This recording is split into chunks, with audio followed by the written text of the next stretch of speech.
नमस्कार दोस्तों, मैं हूं आपका दोस्त प्रशांत और मुझे अमेज़ॉन और माइक्रोसॉफ्ट जैसी कंपनियों में सॉफ्टवेयर डेवलपमेंट का 10 साल का एक्सपीरियंस है। आज इस वीडियो में हम बात करेंगे गिट और गिटहब की। गिट और गिटहब दोस्तों ऐसे टॉपिक्स हैं जिसमें चाहे आप प्रोग्रामिंग अभी सीख रहे हैं या आप रिज्यूमे बना रहे हैं, जॉब की तैयारी कर रहे हैं, आप कॉम्पिटिटिव कोडिंग करते हैं, आप ऑलरेडी कंपनी में एज अ सॉफ्टवेयर डेवलपर काम करते हैं, आप अपनी जिस कंपनी में काम कर रहे हैं उससे बेटर कंपनी में as a software developer place होना चाहते हैं, सभी के लिए बहुत ज़रूरी है। ये एक ऐसा टूल है जिसे शायद सारे के सारे सॉफ्टवेयर डेवलपर रोज़मर्रा में इस्तेमाल करते हैं। वीडियो थोड़ी सी लंबी होने वाली है दोस्तों, उसके लिए तो माफ़ी चाहूँगा, बट आज इस एक वीडियो के बाद हम गिट और गिटहब को अच्छे से डीप अंडरस्टैंडिंग में समझ लेंगे, हैंड्स ऑन करके देखेंगे और आज के बाद गिट और गिटहब की हमेशा के लिए छुट्टी हो जाएगी आपके जीवन से। आपको दोबारा कभी भी इस बारे में कोई भी वीडियो, कोई भी टॉपिक, कोई भी पढ़ाई करने की ज़रूरत नहीं पड़ेगी। तो चलिए शुरू करते हैं। तो दोस्तों आज ये वो सब टॉपिक्स हैं जो हम इस वीडियो में कवर करने वाले हैं। जैसा कि आपको पता है गिट एक वर्जन कंट्रोल सिस्टम है, तो वर्जन कंट्रोल सिस्टम क्या होता है, वर्जन कंट्रोल सिस्टम की क्या हमें ज़रूरत होती है, वर्जन कंट्रोल सिस्टम किस प्रिंसिपल पे, किस आर्किटेक्चर पे काम करता है, वर्जन कंट्रोल सिस्टम की थोड़ी थोड़ी हिस्ट्री पढ़ेंगे, कैसे कैसे वर्जन कंट्रोल सिस्टम सामने आए, गिट कैसे सामने आया, गिट के बेसिक कॉन्सेप्ट्स क्या हैं, गिट किस तरह से काम करता है वो देखेंगे। गिट के बाद गिटहब का इवोल्यूशन कैसे हुआ, गिटहब की क्या ज़रूरत पड़ी वो देखेंगे। उसके बाद दोस्तों सिस्टम पे जाके गिट और गिटहब में डीप डाइव करेंगे, रेपो बनाएंगे, सब कुछ करेंगे और जितने भी कमांड्स हैं उन सबको समझेंगे। आप देखेंगे कि वीडियो में काफ़ी सारे चैप्टर्स लगे हुए हैं। मैं ये रिकमेंड करूँगा स्ट्रांगली कि आप ये पूरी वीडियो देखें, बट अगर आपको इसमें से कोई चीज़ ऐसी लगती है कि मेरे को ऑलरेडी पता है या मेरे लिए रेलिवेंट नहीं है, तो आप डायरेक्टली उस चैप्टर पर जंप करके जा सकते हैं। दोस्तों अब हम एक बार थोड़ा सा इस वीडियो का पूरा फ्लो समझते हैं, किस टॉपिक से हमको क्या समझने को मिलेगा, किस में हम क्या करेंगे, एक बार वो समझते हैं। तो जैसे कि मैंने बताया पहले एक बार, जो गिट है वो एक वर्जन कंट्रोल सिस्टम है। वर्जन कंट्रोल का मतलब क्या होता है, सबसे पहले ये समझेंगे। नीड ऑफ वर्जन कंट्रोल जो है, देखिए वर्जन कंट्रोल सिस्टम होता होगा कुछ, भाई मुझे क्यों बता रहे हो, मेरे लिए क्यों जरूरी है, एज अ सॉफ्टवेयर डेवलपर मैं क्यों जानूँ कि वर्जन कंट्रोल सिस्टम क्या होता है और वो मेरे रोज के जीवन में क्या बेहतरी करेगा, क्या बढ़ाव करेगा, वो समझेंगे। जहाँ तक प्रिंसिपल की बात है, प्रिंसिपल जैसे मैंने आपको बताया उसका क्या कॉन्सेप्ट है, क्या आर्किटेक्चर है वर्जन कंट्रोल सिस्टम्स का, वो पढ़ेंगे। इवोल्यूशन ऑफ वर्जन कंट्रोल जो है, देखिए गिट जो है वो पहला वर्जन कंट्रोल सिस्टम नहीं है। इससे पहले जैसे एक एसवीएन है जो बहुत पॉपुलर वर्जन कंट्रोल सिस्टम हुआ करता था, उससे पहले भी काफ़ी वर्जन कंट्रोल सिस्टम होते थे। तो थोड़ा सा समझेंगे कि कैसे कैसे जो सॉफ्टवेयर इंडस्ट्री है उसकी जो नीड्स हैं वो चेंज हुई और कैसे कैसे जो हमारे वर्जन कंट्रोल सिस्टम है वो भी चेंज होते जा रहे हैं। उसका समझेंगे जो गिट करंटली सबसे पॉपुलर जो वर्जन कंट्रोल सिस्टम है, ऐसी क्या ज़रूरतें थी जो गिट ने पूरी की और वो इतना पॉपुलर वर्जन कंट्रोल सिस्टम बना। अंडरस्टैंडिंग गिट के अंदर हम थोड़ा सा ये समझेंगे, डीप डाइव करेंगे कि गिट एक्चुअली किन प्रिंसिपल्स के ऊपर काम करता है। एक बार अगर दोस्तों आप ये समझ लेंगे तो आपको ये दोबारा कभी जरूरत समझने की नहीं पड़ेगी। जैसे बात करता हूँ प्रिंसिपल ऑफ वर्जन कंट्रोल की और अंडरस्टैंडिंग गिट की, ये दो शायद सबसे इंपॉर्टेंट टॉपिक होंगे। मैंने अपने 10 साल के करियर में बहुत लोगों के साथ काम किया है जो गिट को फर्राटे की तरह इस्तेमाल करते हैं सुबह से शाम तक, बट बहुत सारे लोगों को ये दो चीज़ें अंडरस्टैंडिंग क्लियर नहीं होती है। इसकी वजह से क्या होता है, कमांड याद रखनी पड़ती है, रटनी पड़ती है, या कोई एकदम से नई कमांड अगर आती है या आप कभी गिट में फंस जाते हैं तो सोल्यूशन नहीं निकाल पाते हैं। तो ये दोनों समझना बहुत जरूरी होगा कि अंडरस्टैंडिंग गिट और प्रिंसिपल्स ऑफ गिट क्या होता है। उसके बाद समझेंगे गिट हब की ऐसी क्या ज़रूरत पड़ी कि हम गिट से भी अपना काम नहीं चला पाए और आजकल ये जो क्लाउड प्लेटफॉर्म पे जितने गिट के सॉफ्टवेयर्स हैं जैसे कि गिटहब है, इनकी क्या ज़रूरत है। उसके बाद दोस्तों सिस्टम पे जाएंगे और गिट की कमांड्स में और गिट के कॉन्सेप्ट्स में डीप डाइव करेंगे, समझेंगे कि गिट की ब्रांच क्या होती है, गिट का कमिट क्या होता है, गिट की जितनी भी पॉपुलर कमांड्स हैं, पुश, पुल, कमिट, स्टेटस, जितनी भी चीज़ें होती हैं, किस किस तरह से स्टेजिंग होती है, नॉन स्टेजिंग होती है, वो सब आज हम इस वीडियो में देखेंगे। तो चलिए शुरू करते हैं। तो दोस्तों बात करते हैं कि what is version control. Version control क्या होता है। आई एम श्योर आप सब लोग कंप्यूटर चलाते हैं, ये ऐसी चीज़ है जो हम सब ने कई बार फेस करी होगी। बहुत बार ऐसा होता है एक फाइल है जो आप चेंज करना चाहते हो, बट आप चाहते हो कि शायद ओरिजिनल फाइल भी मेरे को रखनी है, तो आप क्या करते हो, विंडोज़ में जाके उसको कॉपी पेस्ट कर लेते हो पहले कहीं पे और फिर उसको जाके एडिट करते हो। उसमें क्या करते हैं, उसका नाम कॉपी ऑफ कोई फाइल रख देते हैं, कुछ रख देते हैं। या बहुत सारी चीज़ें ऐसी होती हैं, जैसे आप सपोज सॉफ्टवेयर लिख रहे हैं, आपने एक सॉफ्टवेयर एक पॉइंट तक लिखा, आपने टेस्टिंग वेस्टिंग कर लिया, आपको लगा भी ये ठीक चल रहा है, मेरे को इसे कस्टमर को देना है, तो आप एक कॉपी उसकी कस्टमर को दे देते हो, उसके बाद उसमें अनाउंसमेंट शुरू करते हो। तो वर्जन कंट्रोल का मतलब ये होता है कि जस्ट चेंजेस ट्रैक करने के लिए हम क्या करते हैं, उसमें एक वर्जन देना शुरू कर देते हैं। जैसे आपने देखा होगा विंडोज़ के अलग अलग वर्जन आते हैं, हर सॉफ्टवेयर के अलग अलग वर्जन आते हैं। इसी तरह आप अपनी फाइल्स के भी वर्जन रख सकते हैं। आप सपोज अपनी प्रेजेंटेशन बना के टीचर को सबमिट करने वाले हैं, तो उसके आप कई बार अलग अलग वर्जन बनाते हैं। एक वर्जन बनाया, उसको रख लिया, उसके बाद फिर कुछ एडिट किया, तो फिर उसकी एक कॉपी बना ली। तो एक ऐसा सिस्टम जो ये जो आप कॉपी बना बना के इकट्ठी करते जा रहे हो, इसको ठीक से अरेंज कर पाए, ठीक से रख पाए। जैसे ये फाइल है, इसका वर्जन 1.0 दिख रहा है यहाँ पे, फिर 1.1, 1.2, 2.0, ऐसे आप किसी एक चीज़ की कॉपीज बनाते जा रहे हो।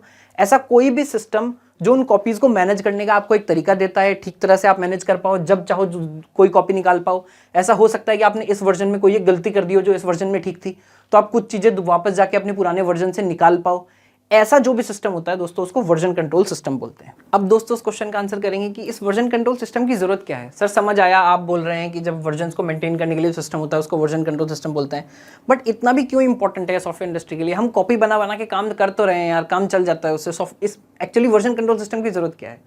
जो इस फोटो में आप शायद समझ पा रहे होंगे, मेन जो दिक्कत है सॉफ्टवेयर इंडस्ट्री में जिसकी वजह से वर्जन कंट्रोल की जरूरत पड़ती है, उसका नाम है कोलैबोरेशन। मैं वैसे दिक्कत नहीं बोल रहा हूँ, कोलैबोरेशन बहुत इंपॉर्टेंट है, बट कोलैबोरेशन की वजह से क्या दिक्कतें आती हैं वो थोड़ा सा समझते हैं।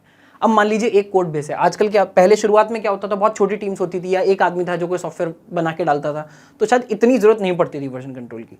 आजकल अच्छी बात क्या है, या इस केस में प्रॉब्लम क्या है कि एक वर्जन कंट्रोल से एक कोड बेस होता है, उस पर बहुत सारे लोग एक बार में काम करते हैं। जैसे मैंने ऐसी टीम से भी काम किया है जहाँ पे 200 300 लोग एक ही कोड बेस पे काम करते हैं।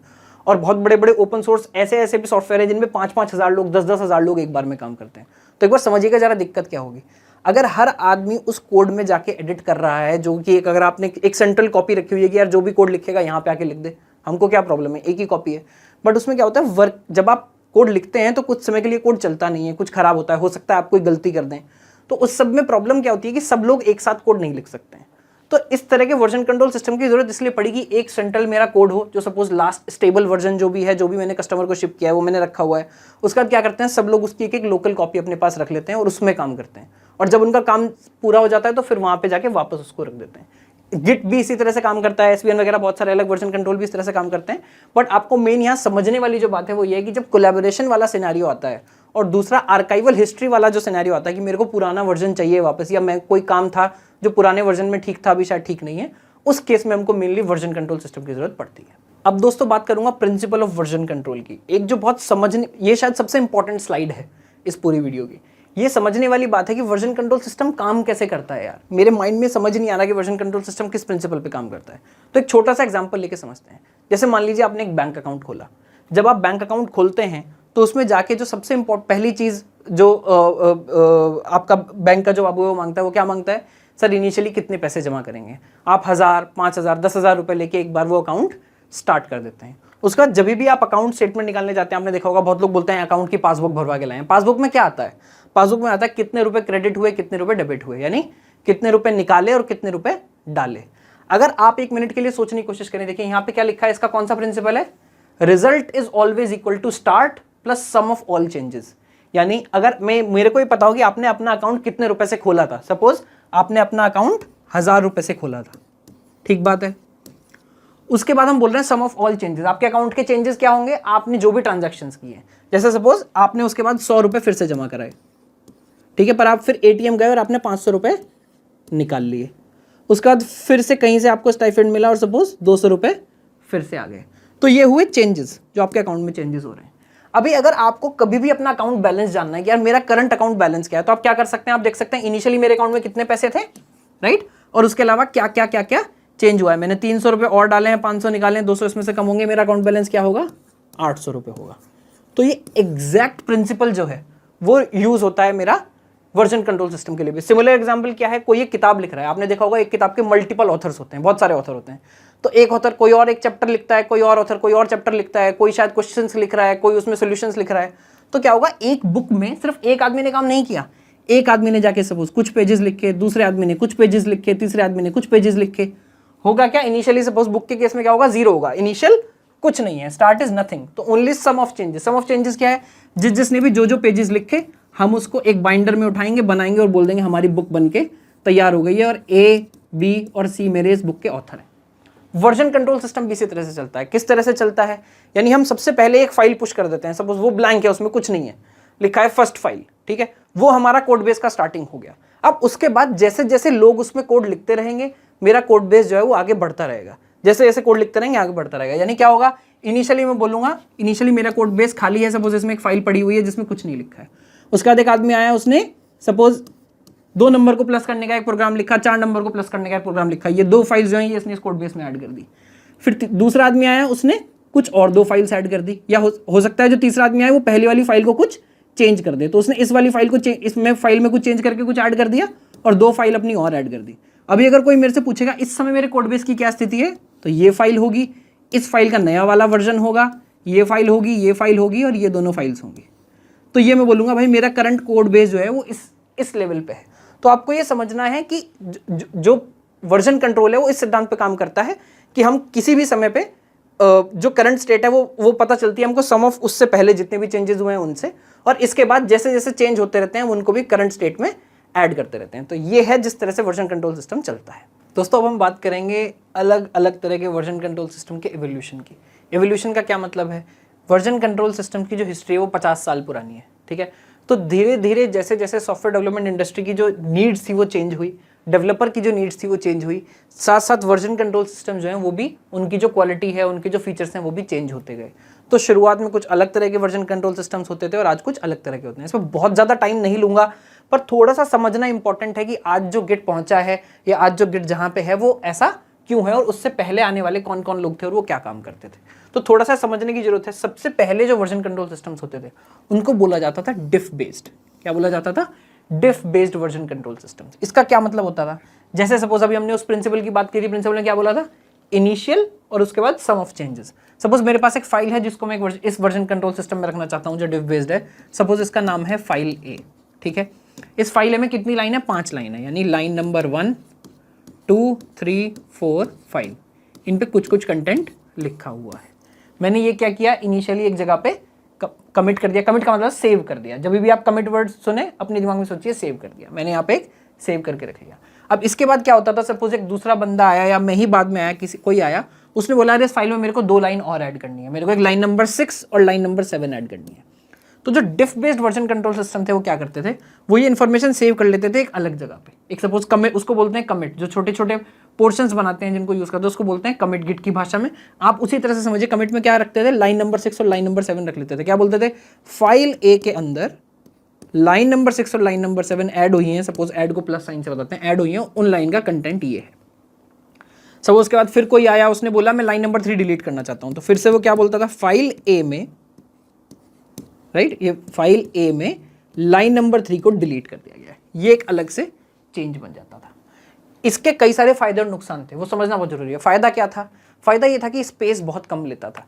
जिस आदमी ने जितना चेंज किया हो, इसका जो कमिट था वो स्पेस बहुत कम लेता था। अभी आप ये बात समझिए, 50 साल पहले जो कंप्यूटर्स बनते थे, स्टोरेज बनता था, तो जो स्टोरेज है वो बहुत ही महंगी हुआ करती थी। तो उस समय स्टोरेज को सेव करना एक इंडस्ट्री की नीड थी, इंडस्ट्री का जो एक मेन मोटिव था वो था। तो उस समय के जो वर्जन कंट्रोल सिस्टम्स थे ये सिर्फ उतना ही चेंज रखते थे जितना चेंज किया जाए। धीरे धीरे क्या हुआ, जैसे जैसे कंप्यूटर इवॉल्व हुई, जो स्टोरेज है वो सस्ती होती गई। इसका एक नुकसान क्या था डिफ बेस्ड सिस्टम का, कि अगर मैं कभी भी आपसे बोलूँ लाओ भाई फाइल ए का मेरे को करंट जो स्टेट है वो लाके दो, तो करना क्या पड़ता था? आप वही प्रिंसिपल यूज करेंगे। सबसे पहले इनिशियल स्टेट लेंगे, यानी लाइन नंबर 1, 2, 3, 4, 5 यानी 5 लाइन लेंगे। उसके बाद एक एक करके वो चेंजेस अप्लाई आप करना शुरू करेंगे। यानी आप बोलेंगे पहले लाइन नंबर 6, 7 ऐड हुई, फिर लाइन नंबर 3 डिलीट हुई, फिर ये हुआ, फिर ये हुआ, फिर ये हुआ। अभी अगर आपके चेंजेस बहुत कम हैं तो ये कैलकुलेट करना बहुत आसान है। बट समझिए अगर आपकी उस फाइल में 10,000 चेंज हो चुके हैं तो होता क्या है, आप जब भी उस फाइल का बोलेंगे वर्जन कंट्रोल सिस्टम को मेरे को इसकी करंट कॉपी लाके दो, तो वो क्या करेगा? वो बोलेगा भाई 2 मिनट रुको, मेरे को कैलकुलेट करना है, मैं फाइल ए की फाइनल कॉपी आपको लाके देता हूँ। तो इसमें क्या होता था? टाइम बहुत वेस्ट होता था, स्टोरेज बचता था। पर जैसे जैसे स्टोरेज सस्ता होता गया, इंडस्ट्री ने क्या बोला? भाई टाइम बचाओ, टाइम की वैल्यू है, स्टोरेज की कोई बात नहीं। तो उसके बाद आए सेंट्रलाइज्ड और डिसेंट्रलाइज्ड सिस्टम्स। पहले सेंट्रलाइज की बात करते हैं। बहुत popular centralised version control system है जिसका नाम है SVN, जो आज भी बहुत जगह पे यूज किया जाता है। SVN ने हमेशा की तरह जैसे हर जगह पे होता है, क्योंकि ये डिफ बेस के बाद आया, बहुत सारी इसकी खूबियां ऐसी थी जो इन्होंने इससे ही इनहेरिट करी थी। बट इन्होंने क्या चीज चेंज किया? इन्होंने बोला एक सेंट्रल रिपोजिटरी रखेंगे और जितने भी लोग एक रेपो पे काम कर रहे हैं, रेपो का मतलब आप ये मान के चलिए एक जो मेन स्टोरेज है, आपका बैंक का लॉकर है, जहां भी आप मेन चीज रखते हैं, बैंक का पैसा है, वो रेपोजिटरी हुई। उसके बाद क्या होगा? अगर मान लो 3 डेवलपर इसके ऊपर काम कर रहे हैं, 1, 2, 3, वो इसमें से जो फाइल उनको चाहिए होंगी बस उतनी फाइल्स को कॉपी कर लेंगे। यहाँ पे एक कॉपी बन जाएगी, आप उसको ब्रांच बोलते हैं। भी आगे जाके हम समझेंगे ब्रांच और कमिट का क्या मतलब है, बट हम एक ब्रांच पे आ जाएंगे, सिर्फ उतनी फाइल्स ले लेंगे। इसमें हम जो भी चेंज करते रहेंगे वो चेंज करेंगे, और जब भी मैं कहूँगा सेव कर दो तो वो तुरंत पूरी की पूरी फाइल्स जो है वो यहाँ पे आके सेव हो जाएंगी। सेंट्रलाइज का एक मेन मतलब जो आपको याद रखना है वो ये है कि you have to be always connected to internet. इसमें क्या होता था? नेटवर्क कनेक्शन बहुत जरूरी था। यानी जब भी आप सेव करेंगे वो जाके वहीं पे सेव होगा, लोकली कुछ सेव नहीं होगा। जब भी आप सेव करेंगे वो जाके सेंट्रली सेव होगा। जब भी आपको एक नई फाइल चाहिए काम करते हुए, सपोज आप एक फाइल में काम कर रहे हैं, आपको लगा मेरे को इस फाइल में भी काम करना है, तो अगर दूसरी फाइल चाहिए तो वो भी हमेशा सेंट्रलाइज सर्वर से ही आती थी। तो इसका एक फायदा ये था कि जैसे एडमिन्स हैं या कोई भी है, एक सेंट्रल कॉपी को मॉनिटर करना, मेंटेन करना, सिक्योरिटी करना बहुत आसान होता था। इसका एक नुकसान ये था कि जितने भी डेवलपर्स हैं उन सबको कंसिस्टेंटली ऑनलाइन रहना पड़ता था, और ऑनलाइन रहने के बावजूद भी बहुत समय लगता था। यानी जैसे कि मैंने प्रैक्टिकली जो लोगों से सुना है, एक एक चेंज को कमिट करने में, एक एक चेंज को सेव करने में 2 से 3 मिनट लग जाया करते थे। एक नई फाइल लेके आने में 2 से 3 मिनट लग जाया करते थे। तो ये बहुत ज़्यादा प्रैक्टिकल नहीं रहा विद समय, क्योंकि आपका बहुत टाइम वेस्ट होता था। उसके बाद है डिस्ट्रीब्यूटेड फाइल सिस्टम्स, जो कि जिसका एक बड़ा एग्जांपल क्या है, गिट, जिसको आज हम पढ़ रहे हैं। डिस्ट्रीब्यूटेड फाइल सिस्टम कब आए? जब स्टोरेज इतनी चीप हो चुकी थी कि आपके जो घर में आप कंप्यूटर यूज़ कर रहे हो, जो इंडिविजुअल डेवलपर जो कंप्यूटर यूज़ कर रहा है, उसमें भी 500 GB 1 टेराबाइट की हार्ड डिस्क आ रही है। तो बोला स्टोरेज और भी चीप है, हमको बार बार इंटरनेट पर मत लेके जाओ यार, जो काम कर रहे हो वो करा दो। तो डिस्ट्रीब्यूटेड में क्या होता था, एक कॉपी होती है और उसके बाद जितने भी लोग हैं उन सबके पास भी अपनी कॉपी होती है, पूरे के पूरे कोड बेस की कॉपी होती है। बट एक यहाँ जो मेन बात समझने की है एवोल्यूशन में, वो ये है कि जो गिट है वो क्या करता है, गिट पूरी की पूरी फाइल की कॉपी रख लेता है। यानी अगर एक फाइल है, मान लीजिए जिसमें 10,000 लाइन्स हैं, आप जाते हैं और उसमें एक लाइन चेंज करते हैं, तो गिट क्या करता है, उस पूरी की पूरी फाइल की एक नई कॉपी बना लेता है।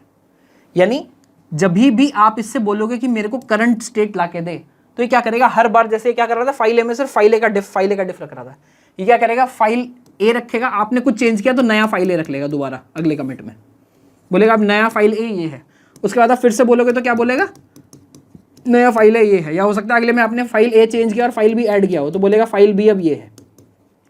तो ये क्या करता था, ये चेंजेस नहीं रखता था, ये क्या करता था, पूरे के पूरे फाइल्स की कॉपी रखता है। तो जब भी आप इससे बोलेंगे करंट वर्जन ला के दो, तो ये ऊपर जाना शुरू करेगा, जहां भी इसको लास्ट बार वर्जन मिलेगा उसको दे देगा। कोई मान लीजिए यहाँ पे आपने फाइल सी ऐड किया, राइट, और आप इसको बोलते हो फाइल ए ला के दो, तो ये बोलेगा फाइल ए कहाँ पे है, इससे ऊपर यहाँ पे फाइल है, ये वाली करंट कॉपी है। आप बोलेंगे फाइल भी ला के दो, यहीं से ला के दे देगा। तो जो पुरानी कॉपीज हैं वो ऑब्सोलीट होती जाती हैं। इससे एक नुकसान क्या होता है कि स्टोरेज बहुत तेजी से बढ़ता है। इसलिए आपने सुना भी होगा, बहुत लोग ये बोलते हैं कि गिट में बहुत बड़ी बड़ी फाइल्स नहीं रखनी चाहिए, लाइब्रेरी कमिट नहीं करना चाहिए, क्योंकि जब भी आप लाइब्रेरी में अगर हल्का सा भी चेंज करके उसको कमिट करेंगे तो पूरी की पूरी कॉपी उसकी दोबारा रखता जाएगा। तो ये मेन डिफरेंस था, एवोल्यूशन था गिट का। अब आगे देखते हैं। तो दोस्तों जल्दी से बात करते हैं इमरजेंस ऑफ गिट की, यानी गिट की क्या क्या खास बातें हैं जिनकी हमने पहले भी बात की, और गिट कैसे आया। तो गिट जो है वो एक copy based version control system है। कॉपी बेस्ड मतलब जैसा कि हमने बात की, वो क्या करता है, हर फाइल की एक पूरी की पूरी कॉपी अपने पास रख लेता है। आप जब भी फाइल में कोई भी चेंज करते हैं तो उसकी पूरी की पूरी एक फाइल की कॉपी रख ली जाती है, सिर्फ डिफ नहीं रखा जाता। एक बार बात करेंगे लाइनस टॉरवल्ड्स के बारे में। ये हैं जिन्होंने अपने जो गिट वर्जन कंट्रोल सिस्टम है वो लिखा। एक इंडिविजुअल प्रोजेक्ट था, इन्होंने बोला मेरे को मज़ा आ रहा था इसलिए मैंने लिख दिया। ये वही हैं जिन्होंने लाइनक्स जो प्रोजेक्ट है उसको भी हेड किया था, लाइनक्स जो प्रोजेक्ट है वो भी लिखा था। तो ये लाइनक्स को बनाने के समय पे ही जब ये बहुत सारे लोगों के साथ कोलैबोरेट करते थे तो इनको एसवीएन में काफ़ी प्रॉब्लम्स आती थी, दिक्कत महसूस होती थी। तो ये उस टाइप के लोग होते हैं जो हर प्रॉब्लम को जो है सॉल्व कर देते हैं, इनको कंप्यूटर साइंस का भगवान माना जाता है। तो इन्होंने क्या किया, इन्होंने बोला लाइनक्स लिखने में मेरे को काफ़ी प्रॉब्लम आ रही है एसवीएन के साथ, चलो एक वीकेंड पे बैठ के मैं पूरा का पूरा एक नया वर्जन कंट्रोल सिस्टम ही लिख देता हूँ। इन्होंने गिट उस समय पे लिख दिया। गिट भी लाइनक्स की तरह ही ओपन सोर्स है, इन्होंने इन दोनों ही सॉफ्टवेयर को नहीं बेचा और फ्री में सबको यूज़ करने के लिए दिया। जैसा कि हमने बात की, जो लाइनक्स जो गिट है वो एक डिसेंट्रलाइज्ड वर्जन कंट्रोल सिस्टम है, यानी एक जो सेंटर है उसके पास तो पूरी कॉपी रहती ही है, बट सबके पास भी पूरी की पूरी जो रेपो है उसकी पूरी की पूरी रेपो की कॉपी रहती है, और किसी भी रेपो से आप जो कोड चाहे तो शिप कर सकते हैं, कुछ भी कर सकते हैं। इसका एक एडवांटेज क्या है, ये स्टोरेज स्पेस तो बहुत यूज़ करता है, जैसे कि हम बात करेंगे आगे, बहुत स्टोरेज स्पेस यूज़ करता है। क्यों? क्योंकि हर फाइल की कॉपी ये पूरी की पूरी बनाता जाता है। जो कोड बेस थोड़े से पुराने होते हैं, बहुत बड़ी बड़ी फाइल हो जाती हैं दोस्तों। होता क्या, एक फाइल में 10,000 लाइन्स हैं और बहुत सारे डेवलपर जाके कोई उसमें कमेंट चेंज कर रहा है, कोई एक लाइन चेंज कर रहा है, बट कोई कुछ भी चेंज करता है तो हर बार उस फाइल की कॉपी बनती जाती है। तो रिपोजिटरी बहुत बड़ी हो जाती है, स्पेस बहुत लेता है। बट क्विक क्यों है? जैसा कि हमने बात की, इसको जब भी पिछली फाइल की कॉपी चाहिए होती है तो इसको सारे चेंजेस अप्लाई करने की जरूरत नहीं है। ये क्या करता है, सिर्फ उसकी लास्ट कॉपी जो भी है उस फाइल की वो जाके ले लेता है। तो काफ़ी तेज है। जो लोग एसवीएन यूज़ करते थे उसमें बहुत ही लिमिटेड नंबर ऑफ कमांड्स होती थी, बहुत लिमिटेड फंक्शनैलिटी होती थी। तो बहुत सारे लोगों ने जब एसवीएन से गिट पे मूव करना शुरू किया तो उन्होंने बोला गिट जो है वो थोड़ा सा मुश्किल है सीखने के लिए, याद रखने के लिए। हालांकि ऐसा बहुत ज़्यादा नहीं है। आप में से कुछ लोग जिन्होंने शायद इससे पहले कभी कोई वर्जन कंट्रोल सिस्टम यूज़ किया ही नहीं होगा, जो मुझे लगता है मोस्टली लोग होंगे, और इसको हमारे साथ सीखने की कोशिश करेंगे तो ऐसी कोई डिफिकल्टी यहाँ पे नहीं आने वाली है। दोस्तों यहाँ पे थोड़ा सा समझते हैं कि गिट काम कैसे करता है। अंडरस्टैंडिंग गिट के अंदर तो जैसा कि हमने बात की थी, गिट में क्या होता है, एक मेन रिपोजिटरी होती है। मेन रिपोजिटरी का क्या मतलब है जैसे आप बैंक बोल रहे हैं, जैसे मैं बोल रहा था, जैसे आप जहाँ पे आप मेन अपना सारा सामान रखते हैं उसको रेपो बोलते हैं। तो ये एक मेन रेपो है, यानी ये वो रेपो है जहाँ पे आपका पूरा का पूरा कोड बेस है, यहाँ पे सारी फाइल्स हैं। जैसा कि हमने बात की थी कि ये किस तरह का वर्जन कंट्रोल सिस्टम है, ये copy based version control system है। तो यहाँ पे क्या होता है, ये पूरे के पूरे जो आपका रेपोजिटरी है उसकी एक वर्किंग कॉपी हर डेवलपर के पास रखता है। बाकी मोस्टली वर्जन कंट्रोल सिस्टम्स पे क्या होता है, आप जिन फाइल पे काम करना चाहते थे सिर्फ वो आती थी। यहाँ पे क्या होता है, पूरे के पूरे वर्जन कंट्रोल सिस्टम की कॉपी बन जाती है। उस कमांड का भी नाम होता है गिट क्लोन, जो हम आगे चला के देखेंगे कैसे कर रहे हैं। क्लोन का मतलब क्या होता है, आपने देखा होगा, क्लोन का मतलब एग्जैक्टली दूसरी कॉपी। मूवीज में बहुत लोग देखते हैं किसी का क्लोन है तो उसका मतलब उसकी एग्जैक्ट कॉपी। तो यहाँ पे क्या होता है, गिट क्लोन कमांड से आप मेन रेपो की पूरी एक कॉपी बना लेते हैं और उसमें काम करते हैं। उसके बाद आपको इंटरनेट से कनेक्टिविटी की कोई जरूरत नहीं है जब तक आप अपनी चेंज दोबारा कमिट करके सेव नहीं करना चाहते। यानी आप क्या नहीं करना चाहते, जैसे यहाँ पे जो कमिट है, जब भी आप कमिट शब्द सुने तो आप अपने दिमाग में सोचिए सेव, ठीक है। तो जब भी कमिट करेंगे, आपने चेंज कर लिया, आपने टेस्ट कर लिया, मजा आ रहा है आपको, आप बोलेंगे कमिट करना चाहता हूँ, तो कमिट करके क्या हो जाएगा, लोकली वो चेंज सेव हो जाएगा। आप उसके बाद चेंज करते रह सकते हैं। जब भी आप उसके बाद इंटरनेट से कनेक्ट होंगे या जब आपको टाइम मिले, आप क्या कर सकते हैं, इस चेंज को यहाँ पे मेन रेपोजिटरी में भी भेज सकते हैं। ऐसा ही हर डेवलपर के साथ होगा। तो आप क्या करते रहते हैं, कमिट करके अपना चेंज पुश करते हैं। ये सारी की सारी गिट की कमांड्स हैं दोस्तों, जो अभी हम सब पढ़ेंगे। जब आप कमिट करते हैं तो एक लोकली एक बॉल बन जाती है जिसमें आपके सारे चेंजेस हैं। वो भी आगे चल के देखेंगे कि उस बॉल के अंदर क्या क्या होता है। पर जैसे आप कमिट करते हैं आपके चेंजेस की एक बॉल बन जाती है। जब आप पुश कमांड यूज करते हैं तो वो कमिट मेन रेपोजिटरी पे पहुंच जाता है। और अब ऐसा क्या हो रहा है, ये डेवलपर भी अपनी बॉल्स यहाँ पे भेज रहा है, ये भी अपने कमिट्स यहाँ पे भेज रहा है। तो आप क्या चाहते हो, आप धीरे धीरे अपडेटेड भी रहना चाहते हो। किसी और ने भी कोई फीचर ऐड किया तो वो आपके कोड रेपो में आना चाहिए। तो उसके लिए हम कौन सी कमांड यूज करते हैं, पुल। पुल से क्या होता है, जो बाकियों ने ये अपने जो कमिट्स पुश किए हैं, ये कमिट्स लोकली आपके पास आ जाते हैं और आपके उसमें भी अप्लाई हो जाते हैं। और उसके बाद जब आप पुल कर लेते हो, उसके बाद अपडेट करने के लिए हम क्या करते हैं, अपनी उसको करंट ब्रांच पे जहां भी हम करंट काम कर रहे हैं उसको अपडेट कर लेते हैं। तो इस तरह से गिट काम करता है। एक मेन रेपो होती है, हर एक के पास अपनी एक फुल कॉपी होती है और लोग उसमें पुश और पुल करके अपना काम करते रहते हैं। अब फ्रेंड्स थोड़ी सी बात करेंगे कि जब गिट से हमारा काम अच्छा चल रहा था तो फिर गिटहब की क्या जरूरत पड़ी। गिटहब ऐसा क्या करता है जो गिट में नहीं है। तो गिटहब दोस्तों एक तरह का गिट ही है, बस आप समझने की कोशिश करते हैं उसकी जरूरत क्या है। अभी देखिए, जैसे हमने बात की, गिट में क्या होता था, एक सेंट्रल रिपोजिटरी होती है और हर बंदे के पास उसकी एक पूरी की पूरी कॉपी होती है और आप काम करते रहते हो। अगर सपोज आप ये किसी कंपनी के लिए कर रहे हो तो कंपनी क्या करेगी, अपने पास एक सर्वर खरीदेगी, एक सर्वर सेटअप करेगी, या आजकल जैसे क्लाउड में होता है तो अमेजोन पे AWS में या कहीं पे एक सर्वर खरीदेगी, वहाँ पे गिट को इंस्टॉल करेगी, लगाएगी और आप सबको बोल देगी आप अपना कोड यहाँ से भेज सकते हो, ले सकते हो, अपने अपने लैपटॉप में काम करो। बट जैसे जैसे सॉफ्टवेयर इंडस्ट्री ग्रो हुई, बहुत सारे प्रोजेक्ट्स दोस्तों ऐसे हैं जो जैसे कि मोजिला फाउंडेशन के अंडर में है या अपाचे फाउंडेशन के अंडर में।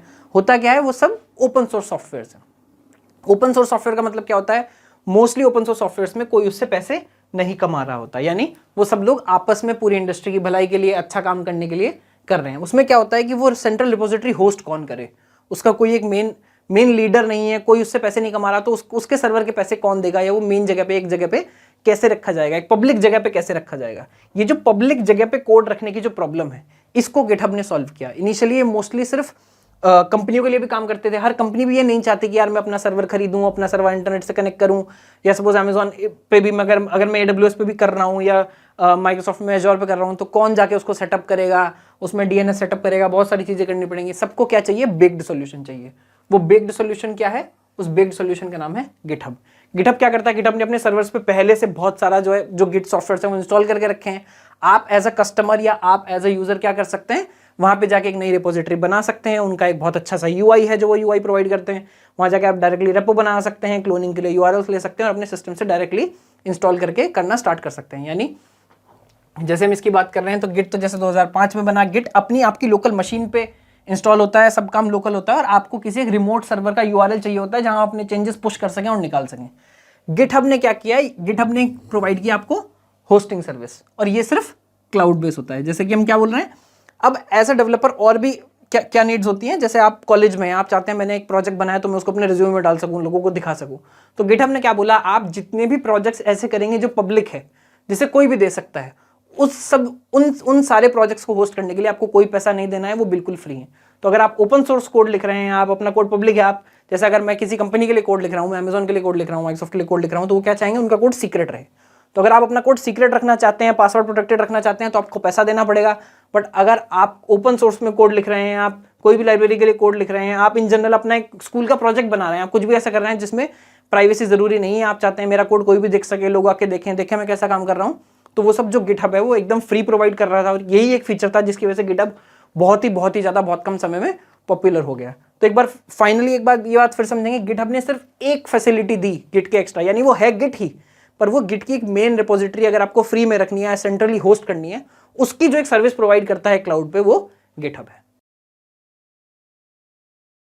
आइए दोस्तों, अब हम शुरू करते हैं गिट डीप डाइव। यानी यहाँ पे हम क्या करेंगे, जो गिट के सबसे इंपॉर्टेंट कॉन्सेप्ट्स हैं उनको समझेंगे, वो क्या होता है, उनका क्या मतलब है, कमिट करने का क्या मतलब है, गिट ब्रांचेस का क्या मतलब होता है, सब समझेंगे। और उसके बाद बहुत जल्दी हम जाने वाले हैं गिट हैंड्स ऑन पे, जिसपे हम सिस्टम पे बैठ के सब चीज़ों को चला के देखेंगे। तो सबसे पहले गिट डीप डाइव में हम किस चीज़ पे डीप डाइव करने वाले हैं, हम डीप डाइव करने वाले हैं कमिट पे। तो गिट कमिट दोस्तों क्या होता है, जब भी मैं कोई कमिट की बात करें तो कमिट से अपने मन में सोचिए सेव। क्या बताया था मैंने, गिट से क्या, कमिट से क्या सोचना है, सेव।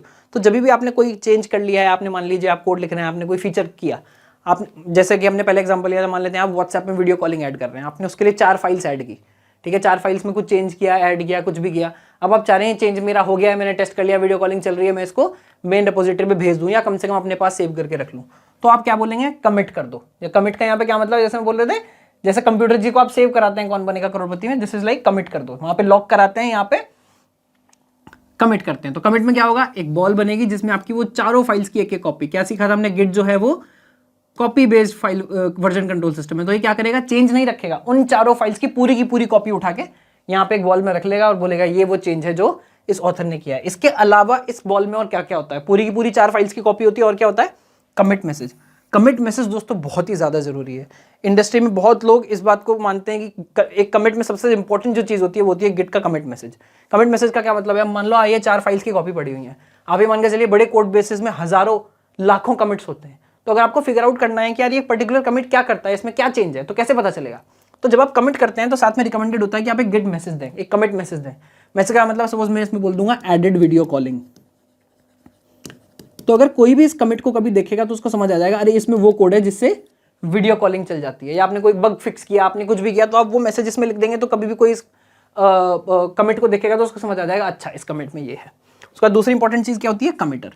कमिटर क्या है, किसने ये चेंज किया है। जब भी हम अभी आगे चल के देखेंगे, जब हम गिट का सेटअप करेंगे अपने सिस्टम पे, तो गिट जो है वो सबसे पहले पूछता है कि यार ये जो करंट यूजर है इसका नाम और ईमेल मेरे को बता दो। इससे क्या होता है, हर कमिट में ये ऐड हो जाता है कि ये कमिट किसने किया, उसका नाम क्या है और ईमेल क्या है।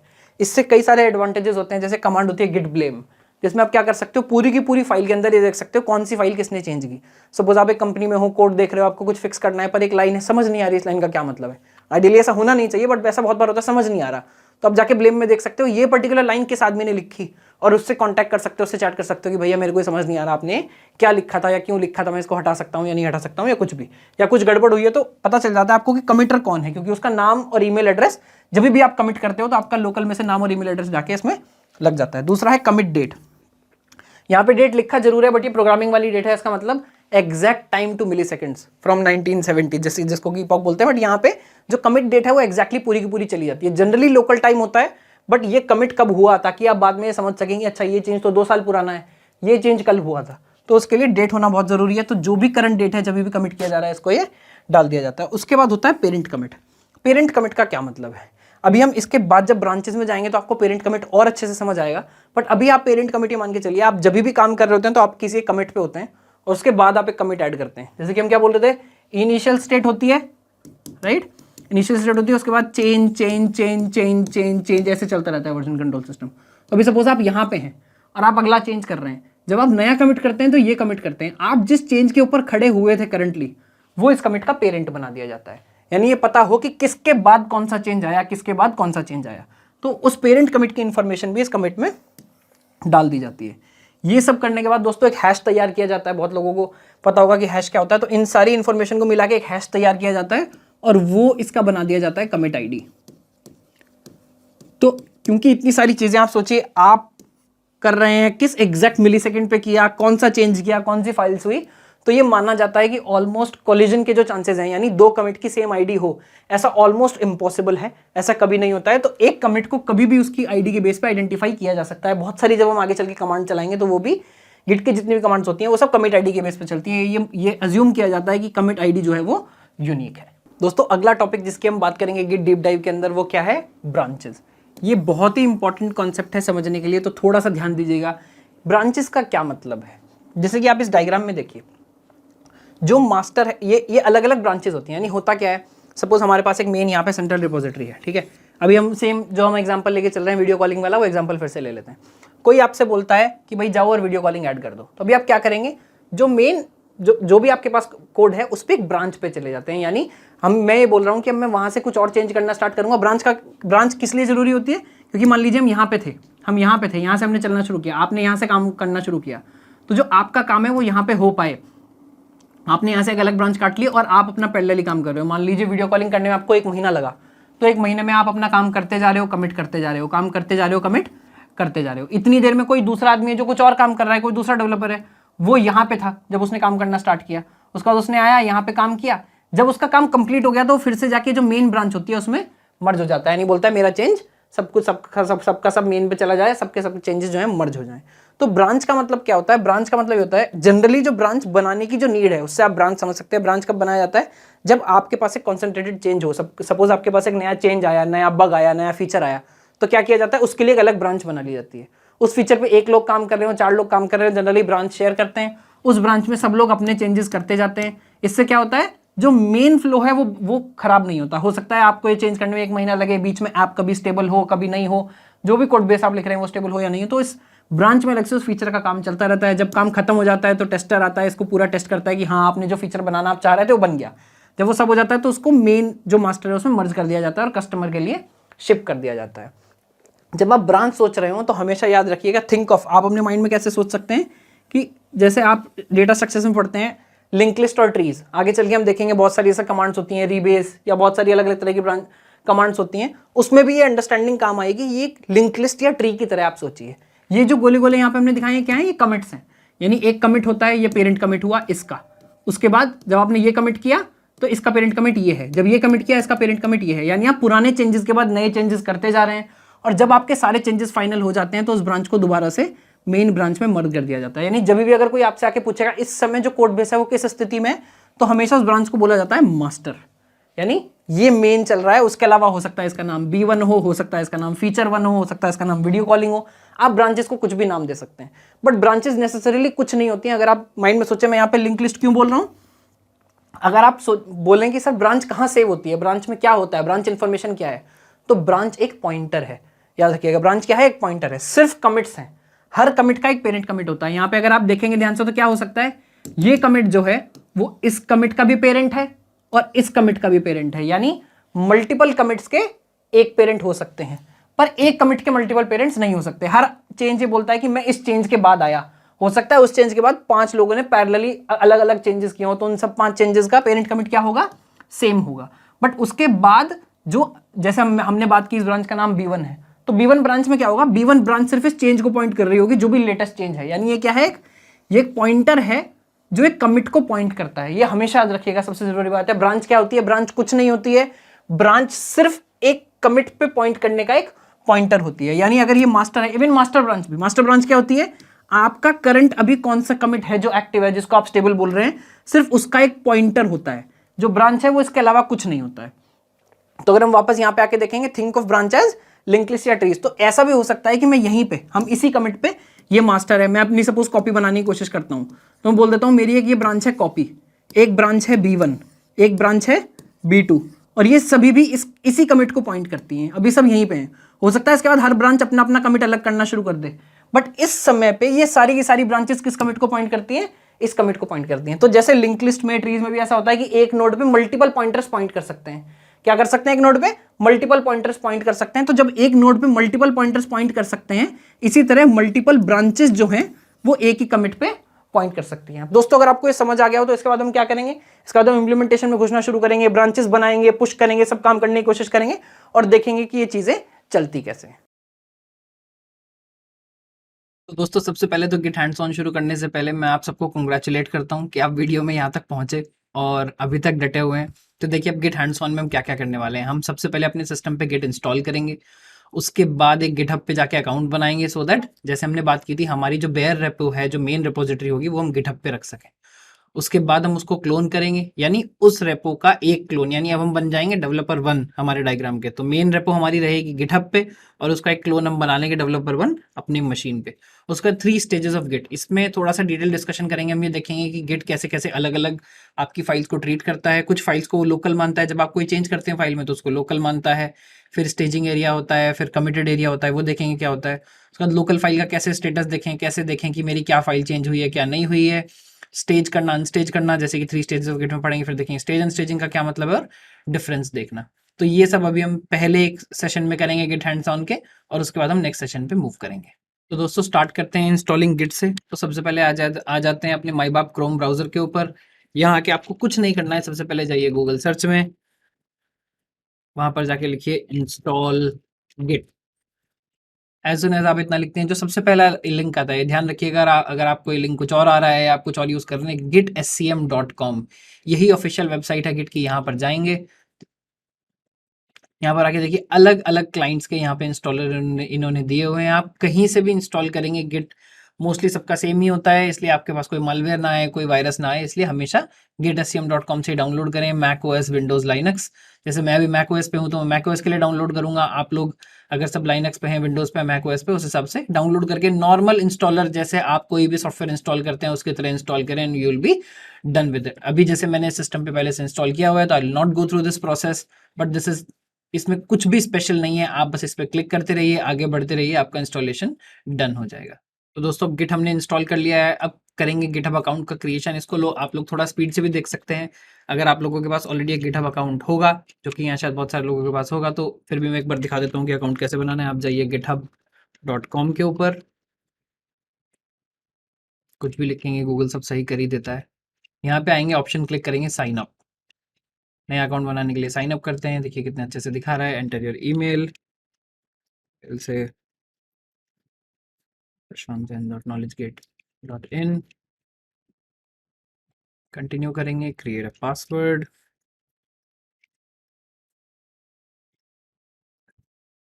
कंटिन्यू करेंगे, एंटर है यूजर नेम, ये भी काफ़ी ज़रूरी होता है। तो चलिए हम रखते हैं AG कोडिंग अंडरस्कोर प्रशांत। आगे बढ़ेंगे, ओके, ये शायद अंडरस्कोर अलाउ नहीं कर रहा है, we can only give hyphens. Okay, go ahead. Would you like to receive product updates? Always say no, this is just for marketing. Verify your account, please solve this puzzle to verify, click start puzzle to continue, let's start। pick the spiral galaxy। सी आजकल ये सब भी करने लगा है GitHub account creation के लिए। Let's create account. मैं जल्दी से जाके अपने ईमेल से यहाँ पे पासवर्ड निकाल के लाता हूँ और आके बढ़ते हैं। तो जैसे कि आपने देखा मेल पे जो पासवर्ड है वो आ गया है 276948226।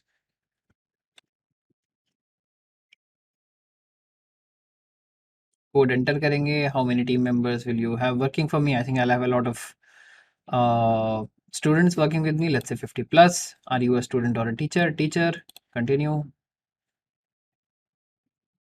let's just say continue। अभी आजकल गिटहब और बहुत सारे फीचर्स जो है वो आपको देने लगा है, तो सब में नहीं घुसना है, सीधे फ्री फीचर के साथ कंटिन्यू करना है। और आपका अकाउंट बन के तैयार है दोस्तों। गिटहब अकाउंट बनाने में इससे ज़्यादा और कुछ नहीं करना होता है, बस इतना ही करना होता है। अभी देखिए हमारा गिटहब अकाउंट बन के तैयार हो गया है। यहाँ पे आप देख सकते हैं, you are signed in as KG coding Prashant. आप भी अपना अकाउंट ऐसे ही बना सकते हैं और उसके बाद अलग अलग रेपोज में जाके देख सकते हैं कि लोग क्या कर रहे हैं। जैसे देखिए यहाँ पे एक एक्सप्लोर टैब है, एक्सप्लोर टैब पे जाएंगे तो यहाँ अलग अलग जो ओपन सोर्स के प्रोजेक्ट्स चल रहे हैं, बहुत सारे जो प्रोजेक्ट्स चल रहे हैं, टॉपिक्स चल रहे हैं, यहाँ पे आप जा सकते हैं। कोई भी अगर आपको इंटरेस्टिंग प्रोजेक्ट लगता है, इंटरेस्टिंग टॉपिक लगता है, तो उसको आप ज्वाइन कर सकते हैं दोस्तों। अब हमारा क्रिएटिंग अ गिटहब अकाउंट भी हो चुका है done. Next step that we are going to do is creating a new repo on GitHub. तो जैसे भी आपने देखा, अभी हमने अकाउंट बना लिया है। जैसे आप अकाउंट बनाते हो, सबसे पहला ऑप्शन जो आपको यहाँ पे दिख रहा है, क्या दिख रहा है? Create repository. तो सबसे पहले करेंगे create repository. Repository name let's say हम रखते हैं गिट लर्निंग।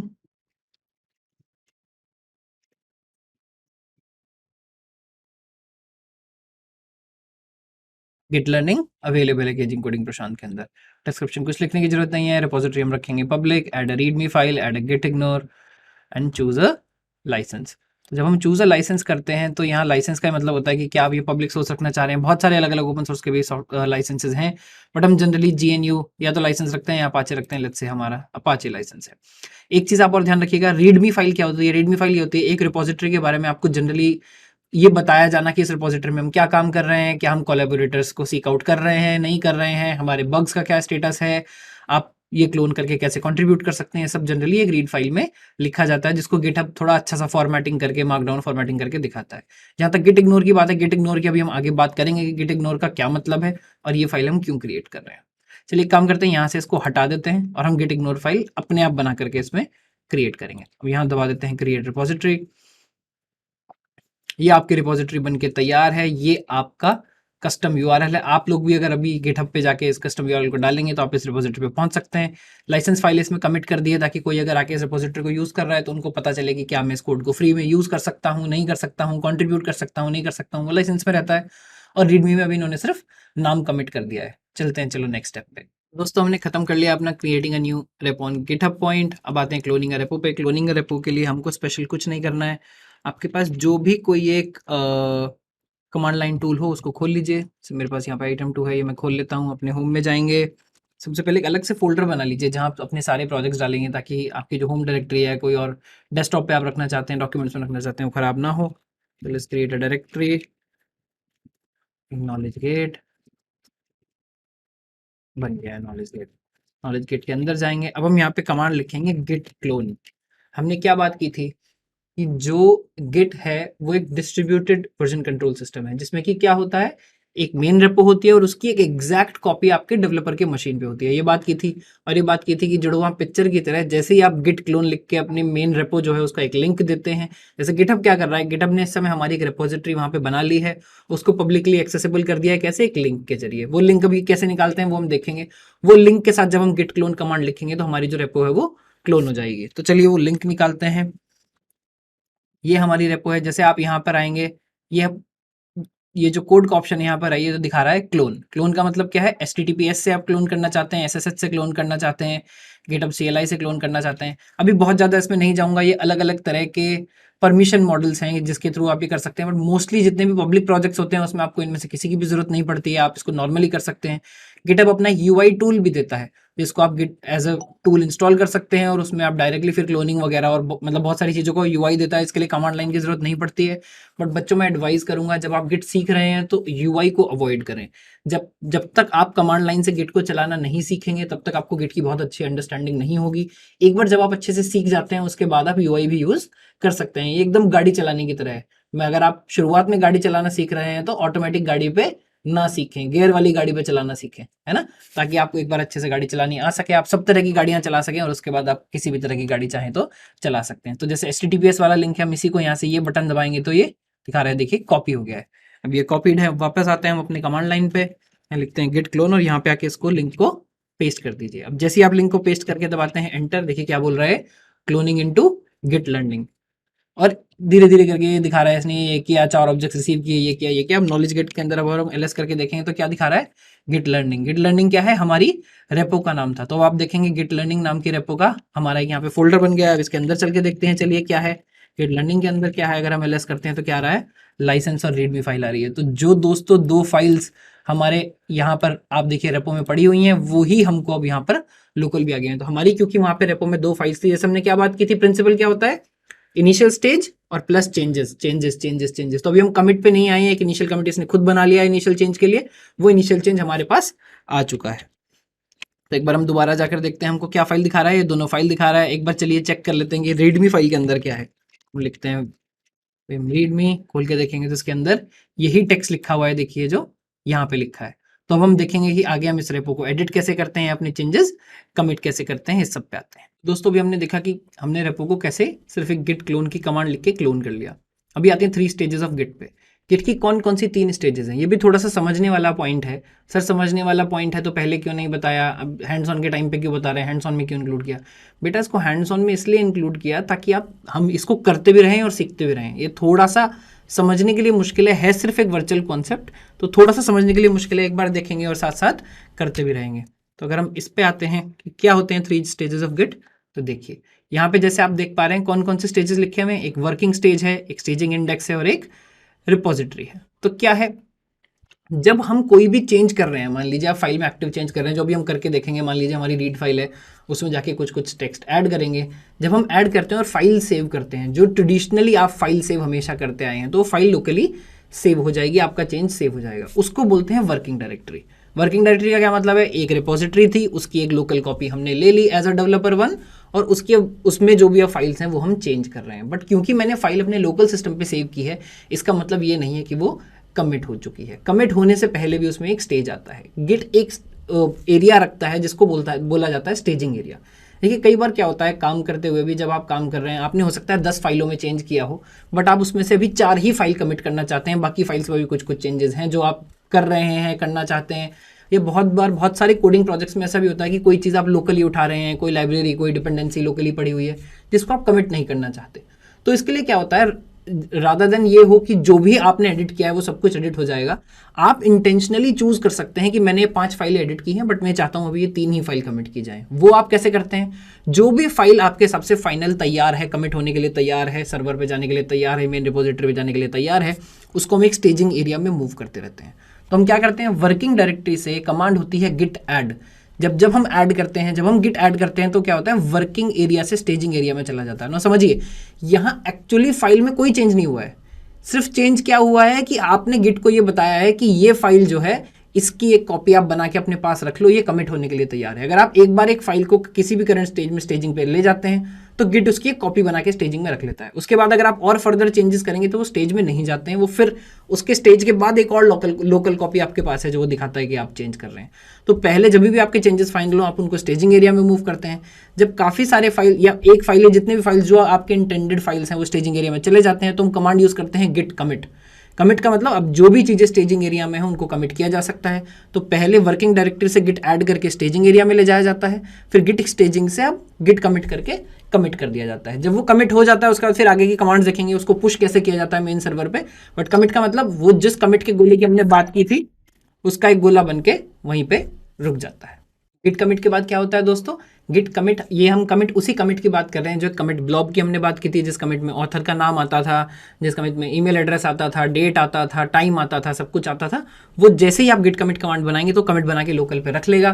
फिर उसके बाद हम देखेंगे गिट पुश कमांड कैसे यूज़ करते हैं उसको पुश करने के लिए। तो ये जो 3 स्टेजेस ऑफ गिट है, इसमें आइए आगे देखते हैं कि हम इसको यूज़ कैसे कर सकते हैं। ये आया हमारा टर्मिनल। तो अब हम क्या करेंगे, सबसे पहले चलिए रीडमी फाइल में जाके कुछ लिखा जाए। मैं जैसे यहाँ पे जो एडिटर है वो विम वाला एडिटर यूज़ कर रहा हूँ, आप लोकली अपने फाइल एनवायरनमेंट में जाके कोई और एडिटर भी यूज़ कर सकते हैं, बट विम की थोड़ी जानकारी लेना अच्छा है, बहुत सारी प्रोग्रामिंग की चीज़ों में ये यूज़ होता है। तो अभी हम देखें, जैसे इसके अंदर क्या लिखा हुआ है, रीडमी के अंदर एक हैशटैग लगा के इन्होंने बस गिट लर्निंग लिखा हुआ है। हैश से क्या होता है, ये आप याद रखिएगा, ये एक MD करके फॉर्मेट होता है, इसको मार्कडाउन बोला जाता है। हैश का मतलब होता है मैं हेडिंग लिखना चाह रहा हूँ, तो जो भी आप हैश के बाद लिखेंगे वो बहुत बड़ा बड़ा सामने आएगा। तो चलिए हम गिट लर्निंग को हटा के यहाँ पे हेडिंग क्या डालते हैं, knowledge at git learning project. ठीक है, नेक्स्ट लाइन में क्या लिखते हैं, this repo is only meant to be used by students to learn Git and try different Git commands। ठीक है, इतना हमने चेंज कर लिया, इसको सेव कर देंगे, :w_q, ये फाइल हमारा सेव हो गया। अब जो कमांड हम बार बार यूज करते हैं ये देखने के लिए कि अभी करंटली क्या स्टेटस है, ये शायद वो कमांड है जो आप सबसे ज्यादा यूज करेंगे। गिट की कमांड्स का क्या है ना दोस्तों, काफी इंट्यूटिव है। अभी आप देखना चाहते हैं करंटली स्टेटस क्या है, तो हम क्या लिखेंगे, गिट स्टेटस। हमने गिट स्टेटस लिखा तो ध्यान से पढ़िए, बहुत सारे लोग क्या करते हैं पढ़ते नहीं है। जैसे हम ध्यान से क्या क्या पढ़ेंगे, your branch is up to date with origin master. तो क्या बोल रहा है, लोकली, जैसे मैंने आपको बताया था, अभी ये कौन सी ब्रांच पे बोल रहा है, मेन पे है। मैंने कौन सी ब्रांच बताई थी, मास्टर बताई थी। सर आपने मास्टर बताई थी, यहाँ पे मेन है। बेटा थोड़े से डाइवर्सिटी और इंक्लूजन के इश्यूज हैं जिसकी वजह से आजकल जो पहले जिस ब्रांच को मास्टर ब्रांच बोला जाता था आजकल उसको मेन ब्रांच बोला जाता है, ताकि मास्टर और स्लेव वाली जो पहले रिलेशनशिप हुआ करती थी वाइट्स और ब्लैक्स के बीच में, ये उसका रिप्रेजेंटेटिव ना हो, मास्टर और स्लेव ना हो। तो आजकल हम इसको क्या ब्रांच बोलते हैं, मेन ब्रांच बोलते हैं। तो आपकी जो डिफॉल्ट ब्रांच है वो हमेशा मेन ब्रांच होती है। तो बोल रहा है आप मेन ब्रांच के ऊपर हैं, आपकी ब्रांच और origin main are up to date, यानी एक जो मेन रिमोट पे जो रिपोजिटरी है उस पे जो मेन ब्रांच है और आपकी जो मेन ब्रांच है उन दोनों पे बराबर कमिट है। अभी देखेंगे इसका क्या मतलब है आगे, जब हम अपना कमिट करेंगे तो ये उसमें चेंजेस दिखाएगा। अभी दिखा रहा है, देखिए changes not staged for commit, यानी अभी जो सेकंड कमिट स्टेज वाली स्टेज्ड एरिया की जो स्टेज है उसकी जो हम बात कर रहे थे वहां पे भी कोई भी फाइल नहीं है। उसके अलावा क्या दिखा रहा है, एक फाइल है जो मॉडिफाइड है रीडमी।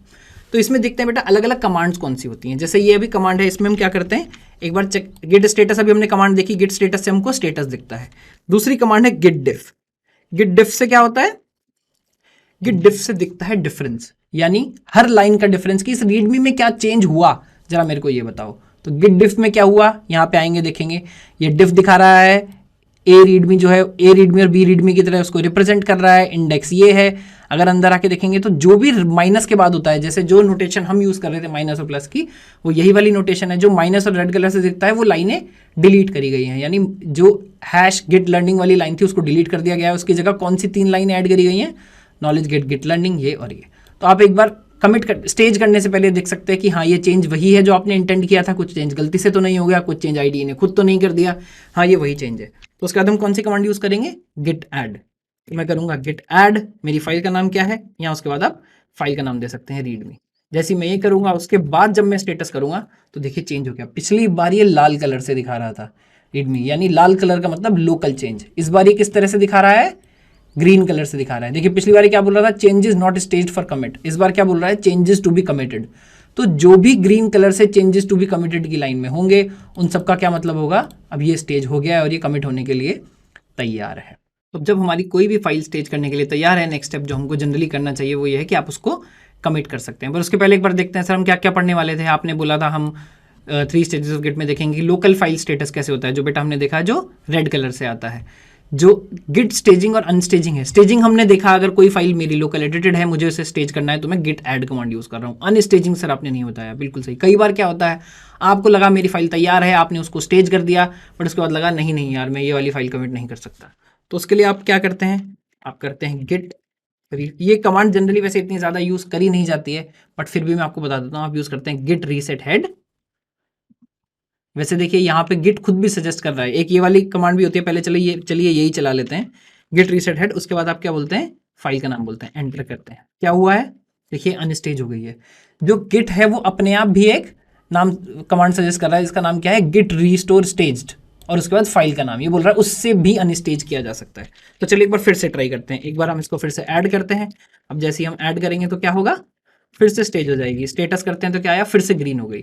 इस बार जो गिट दिखा रहा है कमांड, एक बार इसको भी कॉपी पेस्ट करके ट्राई कर लिया जाए, स्टेज, और उसके बाद हम क्या बोलेंगे, रीडमी.md करेंगे, एंटर करेंगे, उसके बाद गिट स्टेटस करेंगे तो क्या होगा, फिर से बेटा ये अनस्टेज हो गई। तो हमने देख लिया स्टेजिंग और अनस्टेजिंग कैसे करेंगे। स्टेजिंग के लिए गिट ऐड कमांड, अनस्टेजिंग के लिए हमने देख ली 2 कमांड है, गिट रीस्टोर स्टेज्ड और git reset head to readme.md। एक चीज और ध्यान देने की है, जब मैंने गिट ऐड किया था तो मैंने पूरा फाइल का नाम दिया था, आप चाहें तो पार्शियल नेम भी दे सकते हैं। जैसे अगर फाइल्स आपकी बहुत सारे फोल्डर्स के अंदर हैं, आप फोल्डर का नाम देंगे तो पूरा फोल्डर हो जाएगा। अदरवाइज हम हमेशा ऐसा, अगर आप सभी चीजें ऐड करना चाहते हैं तो आप बोल सकते हैं गिट ऐड डॉट, एंटर करेंगे तो जितनी भी फाइल्स एडिटेड है वो सभी की सभी एक साथ स्टेज हो जाएंगी। तो ये हमने स्टेज देख लिया, डिफ हमने देख लिया। जब भी हम गिट डिफ करते हैं तो जो भी डिफरेंस है between our local area and staging area, तो अगर मैं इस समय गिट डिफ करूं तो कुछ नहीं दिखा रहा। गिट डिफ में क्यों नहीं दिखा रहा, सर मेरी फाइल तो भी कमिटेड नहीं है। गिट डिफ हमेशा डिफरेंस दिखाता है आपके लोकल का और आपके स्टेजिंग एरिया के बीच का जो भी डिफरेंस है। अगर उन दोनों के बीच में कोई डिफरेंस है वो दिखाएगा। अभी हमारी फाइल स्टेजिंग एरिया में, उसका हमने कोई लोकल चेंज नहीं किया है तो उसमें ये बेटा कोई चेंज नहीं दिखा रहा है। तो अब हम आ गए हैं गिट हैंड्स ऑन के सेकंड सेशन में, जिसमें कि अब हम ये देख रहे हैं कि और कौन कौन सी कमांड्स हैं जो हम इसके बाद यूज कर सकते हैं। हम कहाँ तक कर चुके थे, हम अपनी फाइल को स्टेज में ऐड कर चुके थे। लोकल कमांड्स में हम गिट स्टेटस ऑलरेडी देख चुके हैं, शायद हमको पहले लिखनी चाहिए थी, गिट स्टेटस के बिना कुछ नहीं होता। बहुत सारे लोग इतना गिट स्टेटस का यूज नहीं करते, मैं रिगरसली हर स्टेप करने के बाद गिट स्टेटस करता हूँ। गिट स्टेटस करने की अच्छी आदत इसलिए, इससे आपको पता चलता रहता है कि मेरी पिछली कमांड कोई फेल तो नहीं हुई। कई बार ऐसा होता है गिट ने एरर दिया, आपने कुछ मिस टाइप किया था, कुछ भी हुआ, बट आप वो नोटिस नहीं करते कि आप कोई एरर आया, और आप अपनी कमांड्स की सीक्वेंस में आगे बढ़ते रहते हैं, ऐड के बाद कमिट करते हैं, पुश करते हैं, सब कर देते हैं, और बाद में पता चलता है अरे भाई मेरी तो फाइल ऐड ही नहीं हो पाई थी। तो इसलिए गिट स्टेटस करना बहुत अच्छा है। जब जैसे भी आप हर कमांड का गिट स्टेटस करते रहते हैं तो आपको पता चलता रहता है कि सब कुछ ठीक से हुआ है या नहीं। तो गिट स्टेटस बच्चों हमने देख लिया, गिट ऐड और आरएम हमने देख लिया। rm आप नॉर्मली भी यूज कर सकते हैं, जब आप किसी फाइल का चेंज हटाना चाहते हैं तो आप rm लिखते हैं तो उसका चेंज हट जाता है। उसके बाद देखते हैं git commit, ये सबसे इंपॉर्टेंट कमांड है। अब क्या बोल रहे हैं सर ये कमांड हमने लिख ली है, हमने सब कर लिया, अब हमको इसको कमिट कराइए। तो देखिए कमिट करते हैं। जैसे ही आप लिखते हैं गेट कमिट, कमिट के भी मैं 2-3 वेरिएशंस आपको करके दिखाऊंगा, जैसे जनरली लोग किस किस तरह से करते हैं। तो एक तो ये है कि हम यहाँ पे कोई आर्ग्यूमेंट नहीं देंगे, बस गेट कमिट लिखेंगे। अब मैंने लिखा गिट कमिट, तो देखिए कहाँ पर आ गए, इसने लिखा है एक अलग एरिया में ले आया जहां ये बोल रहा है कि मैसेज दीजिए, बता रहा है कि ये फाइल आपकी कमिट होने वाली है। कौन सी ब्रांच पे कमिट होने वाली है? मेन ब्रांच पे कमिट होने वाली है। ठीक है, उसके बाद ये क्या बोल रहा है, please enter the commit message for your change. यहां पर मैसेज लिखना जरूरी है। एक बात याद रखिएगा, इसमें हैश के साथ लिखा जाता है कमेंट। तो अगर आप कोई कमिट मैसेज दिए बिना इसको बंद करेंगे तो कमिट नहीं होगा, तो कमिट मैसेज देना कंपलसरी है। तो लिखते हैं, चलो पहले क्या, एडिटिंग द रीडमी फाइल। ठीक बात है, हमने एक मैसेज लिख दिया, जैसे मैं बताया था मैसेज बहुत जरूरी है। अब कोई भी मेरे इस कमिट को देखेगा तो उसको क्या पता चलेगा, अच्छा इन्होंने इस कमिट में सिर्फ रीडमी फाइल ऐड करी है। इसको कर देते हैं 1:WQ, एंटर करेंगे, बाहर क्या दिखा रहा है, 1 फाइल हैज बीन चेंज्ड। उस फाइल में 3 इंसर्शन हुए और 1 डिलीशन हुआ। ये मेरी समरी हो गई। और ये देखिए, ये जो आईडी है ना, ये शॉर्ट आईडी है मेरे कमिट की। तो जो हम बोल रहे थे कमिट का SHA या कमिट का हैश जनरेट होता है, ये वो हैश है जिससे अब इस कमिट को हम कभी भी देख सकते हैं। फिर से देखिए, हम गेट स्टेटस करेंगे चेक करने के लिए कि सब कुछ सही हुआ या नहीं। बिल्कुल सही हुआ। अभी देखिए जो मेरी स्टेजिंग में फाइल थी वो अब गायब है, वो नहीं दिख रही। पर क्या हो रहा है, you are on branch main and your branch is ahead of origin main by 1 commit. यानी अभी बोल रहा है कि आपके पास ऑलरेडी एक ऐसा कमिट है जो ओरिजिन मेन के पास नहीं है। एक बात यहाँ पे ध्यान देने वाली है कि मैंने क्योंकि कमिट कर दिया, इसका मतलब ये नहीं कि सबके पास पहुंच गया। कमिट करने का मतलब है मेरे पास लोकली वो कमिट बना है, मेरे को इस कमिट को आगे पुश भी करना पड़ेगा। तो दोस्तों कमिट हमने कर लिया है। उसके बाद सबसे पहले हम क्या करेंगे, सर चाहते हैं रिमोट में से भी आप गिट पुश बता दीजिए कि गिट पुश कमांड कैसे चलाते हैं, ताकि एक बार वहां पे पहुंचा सकें, एक बार गिटहब पे जाके देख सकें कि हमारा चेंज पहुंचा या नहीं। तो हम क्या करेंगे, सबसे पहले कमांड चलाएंगे गिट पुश। अभी क्या बोल रहा है, यूजर नेम बोल रहा है। अभी यूजर नेम क्यों बोल रहा है, अभी तक किसी कमांड में यूजर नेम नहीं बोला था। ये इसलिए बोल रहा है कि क्योंकि पब्लिक रिपोजिटरी थी तो आप क्लोन भी कोई भी कर सकता था, उसके लिए ऑथेंटिकेशन की जरूरत नहीं थी। बट पब्लिक रिपोजिटरी का ये मतलब नहीं है कि एडिट कोई भी कर सकता है। पब्लिक रिपोजिटरी का मतलब ये है कि पढ़ कोई भी सकता है। एडिट कौन कर सकता है, जो ओनर है या आप जिसको परमिशन देंगे। तो अब क्योंकि मैंने गिट पुश किया तो अब ये जानना चाहता है कि भाई आप हो कौन, क्या आप इसमें पुश कर भी सकते हो या नहीं कर सकते।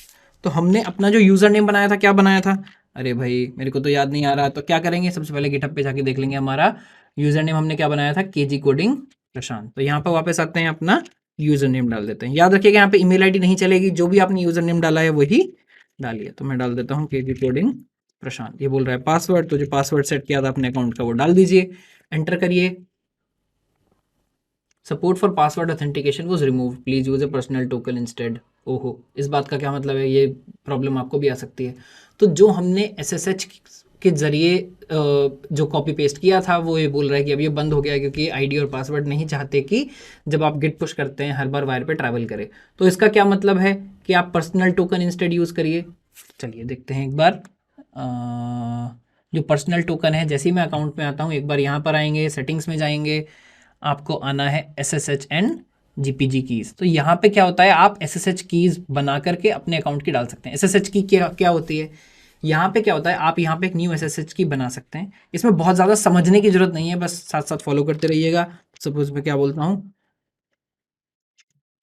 प्रशांत मैक, और उसके बाद यहाँ पे मेरे को की डालनी पड़ेगी। की कैसे डालनी पड़ेगी, जो मैं जनरेट करूंगा की वो डालनी पड़ेगी। तो इसमें करते क्या है, पहले लोकल पे की जनरेट की जाती है, उसके बाद यहाँ के ऐड की जाती है, ताकि दोनों में एक ट्रस्ट रिलेशनशिप बनाया जा सके। तो उसके लिए कैसे करते हैं, उसका एक बहुत सिंपल सा कमांड होता है, मेरे को भी याद नहीं है, चलिए देखते हैं।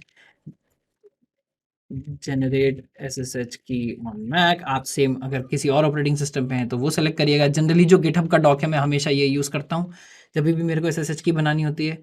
बड़ा ही सिंपल सा होता है, ये रहा।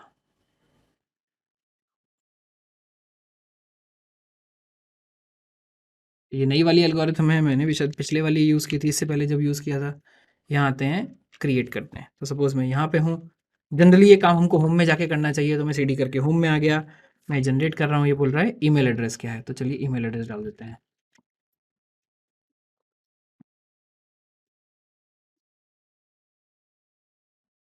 जब भी इसके बाद ये जो भी चीज़ें पूछे, मैं रिकमेंड करूँगा आप कुछ मत डालिएगा। यहाँ पे फाइल पूछे, एंटर दबाइए, डिफॉल्ट फाइल बनाएगा। पास फ्रेज पूछे, एंटर दबाइए।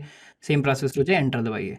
ये आपकी की बन के तैयार हो गई। की कहाँ मिलेगी सर, LS करिए, cd.ssh कर नाम से एक फोल्डर होता है, इसके अंदर आएंगे तो मिल जाएगी। अब देखिए यहाँ पे इसने 2 कीज़ बना दी हैं। किस नाम से बनाई हैं ज़रा ध्यान दीजिएगा। मेरे पास एक पहले से भी की बनी हुई थी, आप लोगों को दिखाने के लिए मैंने 2 ये नई कीज़ बनाई हैं। तो देखिए जैसे हमने SSH की कमांड चलाई तो उसने 2 की बना दी हैं। एक पब्लिक प्राइवेट की का एक पेयर बनाया जाता है ताकि एक रिलेशनशिप स्टैब्लिश करी जा सके। RSA एल्गोरिथम्स है, उसके अंदर में डिटेल में नहीं घुसूंगा, बट उसी से ट्रस्ट स्टैब्लिश किया जाता है। एक पब्लिक की होती है, एक प्राइवेट की होती है। प्राइवेट की को कभी भी वैलिडेट, पब्लिक की को कभी भी वैलिडेट कर लिया जाता है यूजिंग अ प्राइवेट की। तो यहाँ पे अभी हम क्या करेंगे, जो हमारी यहाँ पर पब्लिक की बनी है उस पब्लिक की को खोल लेंगे एक बार। ये मैंने खोल ली, ये मेरी पब्लिक की है। इसको उठा लेंगे यहाँ से और यहाँ पे लाके पेस्ट कर देंगे और करेंगे ऐड SSH की। अब क्या हुआ, ये की मेरी जनरेट हो गई। ठीक है, अब उसके बाद वापस जाएंगे अपने कमांड लाइन प्रॉम्प्ट पे, और क्योंकि ये की मेरी प्राइवेट की लोकल सिस्टम में पड़ी हुई है तो अब इसको हम डायरेक्टली यूज़ करेंगे। तो अब ये आईडी और पासवर्ड नहीं मांगेगा। ये मेरी प्राइवेट की और पब्लिक की यूज़ करके इसने जो एक रिलेशनशिप बनाया है उससे समझ जाएगा कि ये सिर्फ मैं ही हूँ जो पास कर रहा है, प्राइवेट की सिर्फ मेरे पास है तो सिर्फ मैं पास कर सकता हूँ। आइडियली स्पीकिंग मेरे को प्राइवेट की किसी के साथ शेयर नहीं करना चाहिए, बट अगर मैं सपोज किसी बच्चे के साथ शेयर कर देता हूँ कि ये लो मेरी प्राइवेट की और वो पुश करता है तो वो भी इम्पर्सनेट करके एज प्रशांत जैन इस रिपोजिटरी में पुश कर पाएगा। तो बच्चों अभी हमने क्या कर लिया है, हमने पब्लिक प्राइवेट की बना दी है और उस की को लाके हमने गिटहब में डाल दिया है। बट देखिए किया क्या था, जब हमने कोड क्लोन किया था तो हमने क्या बोला था, हम आईडी पासवर्ड यूज़ करेंगे, पर अभी हम कर क्या यूज़ रहे हैं, SSH, यानी हम की वाला जो ऑथेंटिकेशन है वो यूज़ कर रहे हैं। बट हमारी रेपो भी क्लोन्ड है HTTPS वाले URL से, तो हमको एक बार ये चेंज करना पड़ेगा।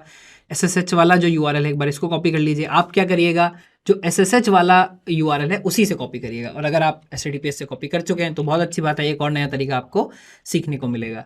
तो SSH वाला URL कॉपी करिए, फिर से अपने कमांड प्रॉम्प्ट पे आइए, git remote set URL origin, और उसके बाद क्या पेस्ट करना है हमको, जो हमारा URL था वो पेस्ट करना है। ये एंटर किया तो ये URL सेट हो गया। तो अब मैं क्या करूँगा, अब मैं अगर पुश करूँगा तो वो डायरेक्टली चल जाना चाहिए, क्योंकि अब वो मेरी जो प्राइवेट की है वो लेके जाएगा। देखिए ये बोल रहा है कि द ऑथेंटिसिटी ऑफ होस्ट, ये गिटहब को ही कॉन्टैक्ट करने की कोशिश कर रहा है, कांट बी एस्टैब्लिश्ड। बोल रहा है क्या आप ट्रस्ट करते हैं गिटहब को, हम बोलेंगे यस। तो ये परमानेंटली हमारे एज अ होस्ट ऐड हो गया, और हमारा जो कमिट है वो इसने चेक इन कर दिया। देखिए बोल रहा है आपकी मेन ब्रांच जो है वो हम मेन पे पुश कर दी गई है। तो एक बार यहाँ आके चेक करते हैं। अरे यहाँ तो कुछ नहीं दिख रहा। अरे भाई रिफ्रेश तो करिए, एक बार रिफ्रेश करते हैं। अरे वाह, ये आप देखिए सडनली जो मैसेज है वो चेंज हो गया। क्या चेंज हो गया, ये वो मैसेज है जो हमने लोकल फाइल में डाला था। तो knowledge gate git learning project, this repo is only meant to be used by students to learn git and try different git commands. दोस्तों अभी तक हम कौन कौन सी कमांड देख चुके हैं। गिट स्टेटस हम देख चुके हैं। स्टेटस किस लिए, लोकल स्टेटस चेक करने के लिए है। ऐड RM किस लिए है, स्टेजिंग एरिया में फाइल मूव करने या वहाँ से वापस निकालने के लिए। कमिट किस लिए है, कमिट करने के लिए है, ये भी देख लिया। सर लॉग नहीं पता चला, चेकआउट नहीं पता चला, ब्रांच नहीं पता चला। रिमोट में हमने कौन कौन सी कमांड्स देख ली, गिट पुश देख ली। फेच पुल और रिजॉल्व कॉन्फ्लिक्ट का मतलब अभी नहीं पता चला। तो चलिए सबसे पहले देखते हैं गिट लॉग क्या होता है। तो अभी हम क्योंकि ये कमिट कर चुके हैं तो ये बहुत अच्छे से देखने को मिलेगा। अब हम यहाँ पे कमांड चलाते हैं गिट लॉग। अब देखिए क्या हुआ, गिट लॉग में क्या करता है, जिस भी करंट ब्रांच पे आप हैं, यानी जिस लिंक लिस्ट के हेड पे आप हैं, उसके जितने भी बाकी बचे हुए नोड्स हैं उस लिंक लिस्ट के, वो आपको दिखाता रहेगा। तो यहाँ से क्या होगा, ये देखिए ये जो पूरा आपको कमिट मैसेज ये जो मैसेज दिख रहा है, जो आईडी दिख रहा है, नंबर दिख रहा है, ये है वो कमिट मैसेज जो मैं बोल रहा था, जिसमें आपका नाम जाता है, आपका ईमेल आईडी जाता है, ये करंट डेट जाता है, आपका कमिट मैसेज जाता है। इन सब के बेसिस पे ये यूनिक कमिट आईडी जो है वो जनरेट होता है, जो हमेशा हमेशा के लिए यूनिक रहता है। दिख भी रहा है भाई, इतना बड़ा अल्फा न्यूमेरिक नंबर होगा तो यूनिक ही होगा। देखिए क्या दिखा रहा है, ये एक के बाद एक कमिट्स हैं। ये सबसे पहला कमिट है, उसका पेरेंट ये है, उसका पेरेंट ये है। यहाँ पे पेरेंट का मतलब क्या होगा, उससे पुराना, उससे पहला। तो यहाँ पे देखिए ये हमने कमिट किया था, इसमें नाम हमने क्या दिया था, एडिटिंग द रीडमी फाइल। इसका पेरेंट कमिट कौन सा है, ये कमिट है। ये कमिट किसने किया भाई, ये जब आप गिटहब में पहला रिपोजिटरी बनाते हो, नया रिपोजिटरी बनाते हो, तो एक कमिट गिट खुद कर देता है। तो ये ऑथर कौन इसमें दिखा रहा है, KG कोडिंग प्रशांत, यूजर्स नो रिप्लाई @github.com। ये गिटहब ने खुद बना दिया था। देखिए यहाँ पे नए वाले में ऑथर क्या है, प्रशांत जैन। ये मेरा शायद माइक्रोसॉफ्ट का ईमेल आईडी पिक कर रहा है, पर कोई बात नहीं। ये मेरा टाइम हो गया और ये आया इनिशियल कमिट, जो इसने कमिट का नाम डाला था। तो हम समझ गए गिट लॉग जो है वो क्या करता है। अब बात आती है गिट चेकआउट की। गिट चेकआउट का क्या करते हैं, तो गिट चेकआउट थोड़ी सी जेनरिक कमांड है, काफ़ी सारी चीज़ों के लिए यूज़ होती है, but git checkout generally use होती है किसी ब्रांच पे जाने के लिए, किसी और ब्रांच पे जाने के लिए। तो चलिए हम यहाँ पे एक नई ब्रांच बनाते हैं गिट ब्रांच को यूज़ करके, और उसके बाद चेकआउट करेंगे। चेकआउट गेट ब्रांच कैसे बनाएंगे, तो हम बोलते हैं गेट ब्रांच, सॉरी नई जो ब्रांच बनाते हैं वो बनाते हैं गेट चेकआउट माइनस बी का मतलब न्यू ब्रांच। तो अब जब आप माइनस बी बोल के उसके बाद कोई भी नाम देंगे तो उस नाम की ब्रांच बन जाएगी। सपोज करिए न्यू केजी ब्रांच, हम अपनी ब्रांच का नाम देते हैं, एंटर करते हैं, क्या बोल रहा है, switch to a new branch new KG branch. तो एक ही नई ब्रांच बन गई। पर ये ब्रांच पॉइंट किसको करती है, क्या एक नया कमिट बन गया है गेट चेकआउट करके। चलिए एक बार गेट लॉग चला के देखते हैं। गेट लॉग चलाया तो क्या आया, same he commit ID I. यानी क्या बात हुई, जो हमने बात की थी कि ये सिर्फ पॉइंटर्स हैं। तो आप अगर देखें जो हेड है ये यहाँ पे क्या बता रहा है, कौन कौन से पॉइंटर्स हैं जो इस कमिट को पॉइंट करते हैं। मेन भी इसी को पॉइंट करता है, ओरिजिन मेन भी इसको पॉइंट करता है, ओरिजिन हेड भी इसको पॉइंट करता है। और अब क्योंकि हमने एक नई ब्रांच यहाँ पे क्रिएट कर दी है तो न्यू केजी ब्रांच भी इसी को पॉइंट कर रहा है। तो ये ब्रांचिंग जो है सिर्फ अलग अलग पॉइंटर्स का गेम है, अलग अलग पॉइंटर्स बनाना और सेम कमिट पे पॉइंट कर देना। तो फिर फायदा क्या हुआ, फायदा ये हुआ कि अब सपोज अगर हम गिट लर्निंग में एक नया कमिट करते हैं, सपोज मैं एक नई फाइल बनाता हूँ टच, तो दोस्तों हम गिट स्टेटस कमांड चलाते हैं और देखते हैं क्या हुआ है, हमने जो पॉप जो फाइल है वो टच करके बना ली है। तो अभी हम कौन सी ब्रांच पे हैं, ध्यान रखिएगा हम न्यू केजी ब्रांच पे हैं। तो अभी हम क्या करेंगे, इसको ऐड करेंगे। तो हम बोलते हैं गिट ऐड पॉप, अभी आ गई है स्टेजिंग एरिया में और कमिट होने के लिए तैयार है। अभी देखिए इस बार क्या करेंगे, हम गिट कमिट का एक नया वेरिएशन देखेंगे। तो हम क्या करेंगे, गिट कमिट -m और बोलेंगे एडिंग पॉप। इसका क्या मतलब है, तो जैसे हम पिछली बार हमने क्या किया था, हमने पहले गिट कमिट किया था, वो हमको एक एरिया में लेके गया जहां हमने कमिट मैसेज दिया। इसके बजाय हम क्या कर सकते हैं, हम डायरेक्टली -m यूज कर सकते हैं, जिससे कि क्या होगा, मैसेज यहीं से चला जाएगा। मैं कॉन्फिडेंट हूँ भाई, मैं वहां देखना नहीं चाहता क्या क्या चेंजेस हैं, आपके कमेंट नहीं देखना चाहता। With time if you get confidence तो आप ये यूज कर सकते हैं, git commit -m adding pop, enter करिए, आपका कमिट तैयार है। तो इस बार देखिए on branch new KG branch. तो अब क्या, इस बार अब फिर से गिट लॉग चला के देखते हैं तो क्या होगा, इस बार देखिए अब क्या हुआ, बाकी पॉइंटर्स को हम पीछे छोड़ आए थे उन्हीं कमिट्स पे। हम एक न्यू केजी ब्रांच पे आए और एक नया कमिट किया तो क्या हुआ, सिर्फ ये वाला जो पॉइंटर है ये मेरे इस नई कमिट को पॉइंट करता है। बट जो मेन ब्रांच है, ओरिजिन मेन है, ओरिजिन हेड है, ओरिजिन मेन ओरिजिन हेड पे भी इतना ध्यान मत दीजिए, बट जो मेरा मेन ब्रांच है वो अभी भी पिछले वाले कमिट पे ही है। तो इसका मतलब क्या हुआ, जब हम वापस आते हैं हम कौन कौन सी कमांड सीखने की कोशिश कर रहे थे, गिट चेकआउट और गिट ब्रांच। तो चेकआउट से हमने देखा गिट चेकआउट -b लगा के कैसे हमने नई ब्रांच पे स्विच किया, ऐसे हम गिट चेकआउट से कभी भी स्विच कर सकते हैं वापस अपनी ब्रांच पे, किस पे, मेन पे। अब हम वापस मेन पे आ गए। अब यहाँ करिए स्टेटस और गिट लॉग करिए तो क्या होगा, हम फिर से वापस एडिटिंग द रीडमी वाले कमिट पे आ गए हैं। इसके बाद जो एक हमने कमिट किया है न्यू केजी ब्रांच पे, वो अब यहाँ से लोकल से हट गया है। तो अगर मैं ls करके देखूं तो मेरे पास सिर्फ 2 ही फाइल्स हैं, पॉप फाइल नहीं है। अगर मैं दोबारा से न्यू केजी ब्रांच जो मेरी ब्रांच है उस पर चला जाऊँ, नए कमिट पे हूँ और यहाँ पे ls करके देखूँ तो यहाँ पे पॉप नाम की भी फाइल है। तो देखिए कितना सीमलेस स्विचिंग है। मैं बार बार जैसे ही अपनी ब्रांच का जैसे ही नाम डालता हूँ गिट चेकआउट के बाद, तो मेरे जो भी लोकल चेंजेस हैं वो सब वही वाले आ जाते हैं। तो चेकआउट का मतलब हम क्या समझे, ब्रांचेस में आपस में स्विच करने के लिए हम चेकआउट यूज करते हैं। तो दोस्तों अब देखते हैं git branch command. Git branch command का क्या मतलब है, ब्रांच कमांड को हम बहुत ज़्यादा यूज नहीं करते हैं जनरली। बस आप अगर ब्रांच एंटर करेंगे तो आपको करंट ब्रांचेस दिख जाती हैं। ब्रांच के भी बहुत सारे वेरिएशंस होते हैं, बट स्टार्टिंग में सीखने के लिए कोई इतना ज़रूरी नहीं है। नई ब्रांच बनाने का जो काम है वो आप गिट ब्रांच कमांड से भी कर सकते हैं, बट मैं रिकमेंड करूंगा कि आप चेकआउट को ही यूज करें और गिट ब्रांच कमांड की आपको बहुत ज़्यादा जरूरत नहीं है। जब हम गिट ब्रांच करते हैं तो दिखा देता है कितनी करंटली लोकल ब्रांचेस अवेलेबल हैं और मैं अभी कौन सी ब्रांच पे हूँ। तो जैसे मेन पे हूँ तो मेन को ग्रीन से दिखा रहा है। अगर मैं फिर से गिट चेकआउट करता हूँ और अपनी न्यू केजी ब्रांच पर चला जाता हूँ वापस और फिर से करता हूँ गिट ब्रांच, तो क्या दिखाएगा, आपकी एक मेन ब्रांच है, एक न्यू केजी ब्रांच है और आप इस समय न्यू केजी ब्रांच पर है। तो हमने सारी जितनी भी लोकल वाली कमांड्स थी वो सब कवर कर ली हैं। अब यहाँ पर आते हैं इन कमांड्स का क्या मतलब है, सर फेच का क्या मतलब है, पुल का क्या मतलब है और रिजॉल्विंग कॉन्फ्लिक्ट्स का क्या मतलब है। चलिए ये देखते हैं फेच करेंगे कैसे। तो पहले हमको ये चेक करना पड़ेगा कि वहां पे किसी और ने कोई चेंज किया हो। इस तरह से करें कि जो हमारी रिपोजिटरी है उस पर कोई और भी चेंज कर रहा हो। तो यहाँ पे एक थैंकफुली क्या प्रोवाइड करता है गिटहब हमें, हम यहाँ पे भी इमीडिएटली कुछ भी एडिट कर सकते हैं। तो जैसे सपोज हम रीडमी बेचारी सबसे सस्ती फाइल है, इसी के पास आते हैं दोबारा, यहाँ आते हैं और यहाँ पे क्या ऐड करते हैं, this is the second change that I am doing in the readme file. ठीक बात है, ठीक बात है सर, ये आप इसमें कर रहे हैं, कैंसिल चेंजेस मत कीजिए, यहाँ पे कमिट कर दिए। देखिए ये भी यहाँ पे आपसे कमिट ही करा रहा है, यहाँ पे कमिट का मैसेज मांग रहा है, ऑप्शनल डिस्क्रिप्शन मांग रहा है। तो हम क्या बोलेंगे, सेकेंड एडिट, ठीक है। और मैं क्या कर देता हूँ, बोल रहा है कमिट मेन ब्रांच में ही करना है या कोई एक नई ब्रांच बना करना है, मेन ब्रांच में ही करना है, कमिट कर दीजिए। अब देखिए क्या हुआ, एक तीसरा कमिट यहाँ पर तैयार हो गया बन के। तो हम कैसे भी इसको चेक कर सकते हैं गिट लर्निंग पाएंगे। तो देखिए हर फाइल के बाद ये दिखाता है कि वो लास्ट बार कौन से कमिट में एडिट हुई थी। तो लाइसेंस फाइल देखिए हमने एडिट नहीं की, तो अभी तक दिखा रहा है इनिशियल कमिट में ही एडिट हुई थी 1 घंटा पहले। रीडमी फाइल कब एडिट हुई है, अभी एक सेकंड एडिट नाम के कमिट में ऐड हुई है, जिसमें कि जो कि अभी अभी हुआ है। तो अब देखिए अब क्या हुआ, ये जो ब्रांच है जो मेन ओरिजिन वाला है जो यहाँ पे गिटहब पे पड़ा है, थोड़ा आगे निकल गया। तो अभी अगर मैं दोबारा अपना कमांड लाइन टूल खोल लूँ और गिट स्टेटस करूँ तो यहाँ पे दिखाएगा। अच्छा मैं अभी न्यू केजी ब्रांच पे हूँ, तो मैं चेकआउट कर लेता हूँ मेन पे। तो अब इसको दिखाना चाहिए कि हम ओरिजिन से एक पीछे हैं। जैसे हमने जब ओरिजिन से हम एक आगे हुए थे तो उसने स्टेटस दिखाया था, अब स्टेटस क्यों नहीं दिखा रहा, ये तो गड़बड़ बात है। तो हमने क्या कहा था, आपकी लोकल कॉपी होती है आपके पास। अगर आप ये चाहते हो कि जो भी रिमोट के चेंजेस हैं वो सब आपके लोकल पर आ जाएं, आपके लोकल वाले को पता चल जाए रिमोट के जो भी चेंजेस है वो आ जाए, उसी के लिए कमांड होती है गिट फेच। अभी मैं लिखूंगा गिट फेच और एंटर करूंगा, तो ये फिर से रिमोट से कनेक्ट करेगा और वहां से जितने भी चेंजेस हैं वो लेकर आएगा। देखिए क्या बोल रहा है, ओरिजिन मेन जो है वहां से ब्रांच लेकर आया, अपडेट हो गई है, कितने कितने ऑब्जेक्ट लाया, कैसे कैसे लाया, वो सब स्टेटस दिखा रहा था। एक बार फिर से स्टेटस दबाता हूँ, देखिए क्या बोल रहा है, on branch main your branch is behind origin main by 1 commit.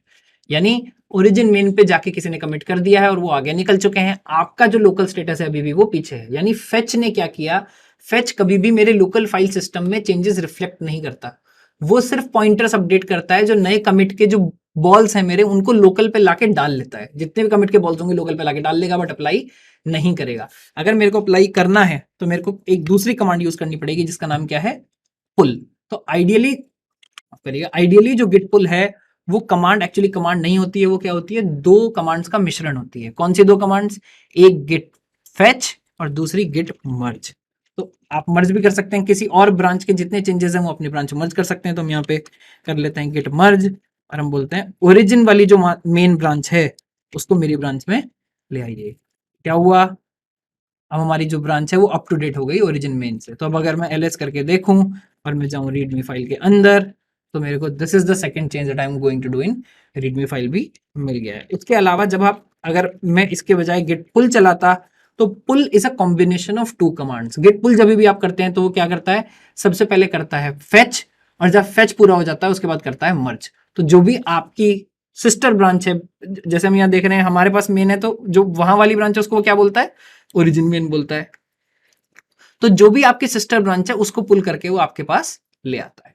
तो गिट पुश का मतलब समझ आ गया सर, गिट फेच का मतलब समझ आ गया, गिट पुल का मतलब समझ आ गया, रिजॉल्विंग कॉन्फ्लिक्ट्स का मतलब नहीं समझ आया। रिजॉल्विंग कॉन्फ्लिक्ट्स का क्या मतलब है, तो ये बहुत जरूरी कॉन्सेप्ट है और इसका इसका समझ आना किस लिए जरूरी है मैं आपको बताता हूँ। कॉन्फ्लिक्ट रेजोल्यूशन जो है वो वर्जन कंट्रोल का एक बहुत इंपॉर्टेंट पॉइंट है। कॉन्फ्लिक्ट रेजोल्यूशन मतलब अभी क्या है, मान लीजिए आप सब एक फाइल में एक प्रोग्राम लिख रहे हैं, अभी हम करके भी देखेंगे, मैं पहले थोड़ा सा बता देता हूँ। एक प्रोग्राम लिख रहे हैं और एक फाइल पे कोई और बंदा चेंज, एक ही फाइल में आप भी चेंज कर रहे हैं कोई और भी चेंज कर रहा है, और आप दोनों का पेरेंट कमिट एक ही है। एक पेरेंट कमिट से एक बंदा निकल गया डेवलपर 1, उसने कोई चेंज किया, फिर वहां से दूसरा बंदा निकल गया डेवलपर 2, उसने कोई और चेंज किया, और अब दोनों चाहते हैं कि मेरे चेंजेस वापस मर्ज हो जाएं।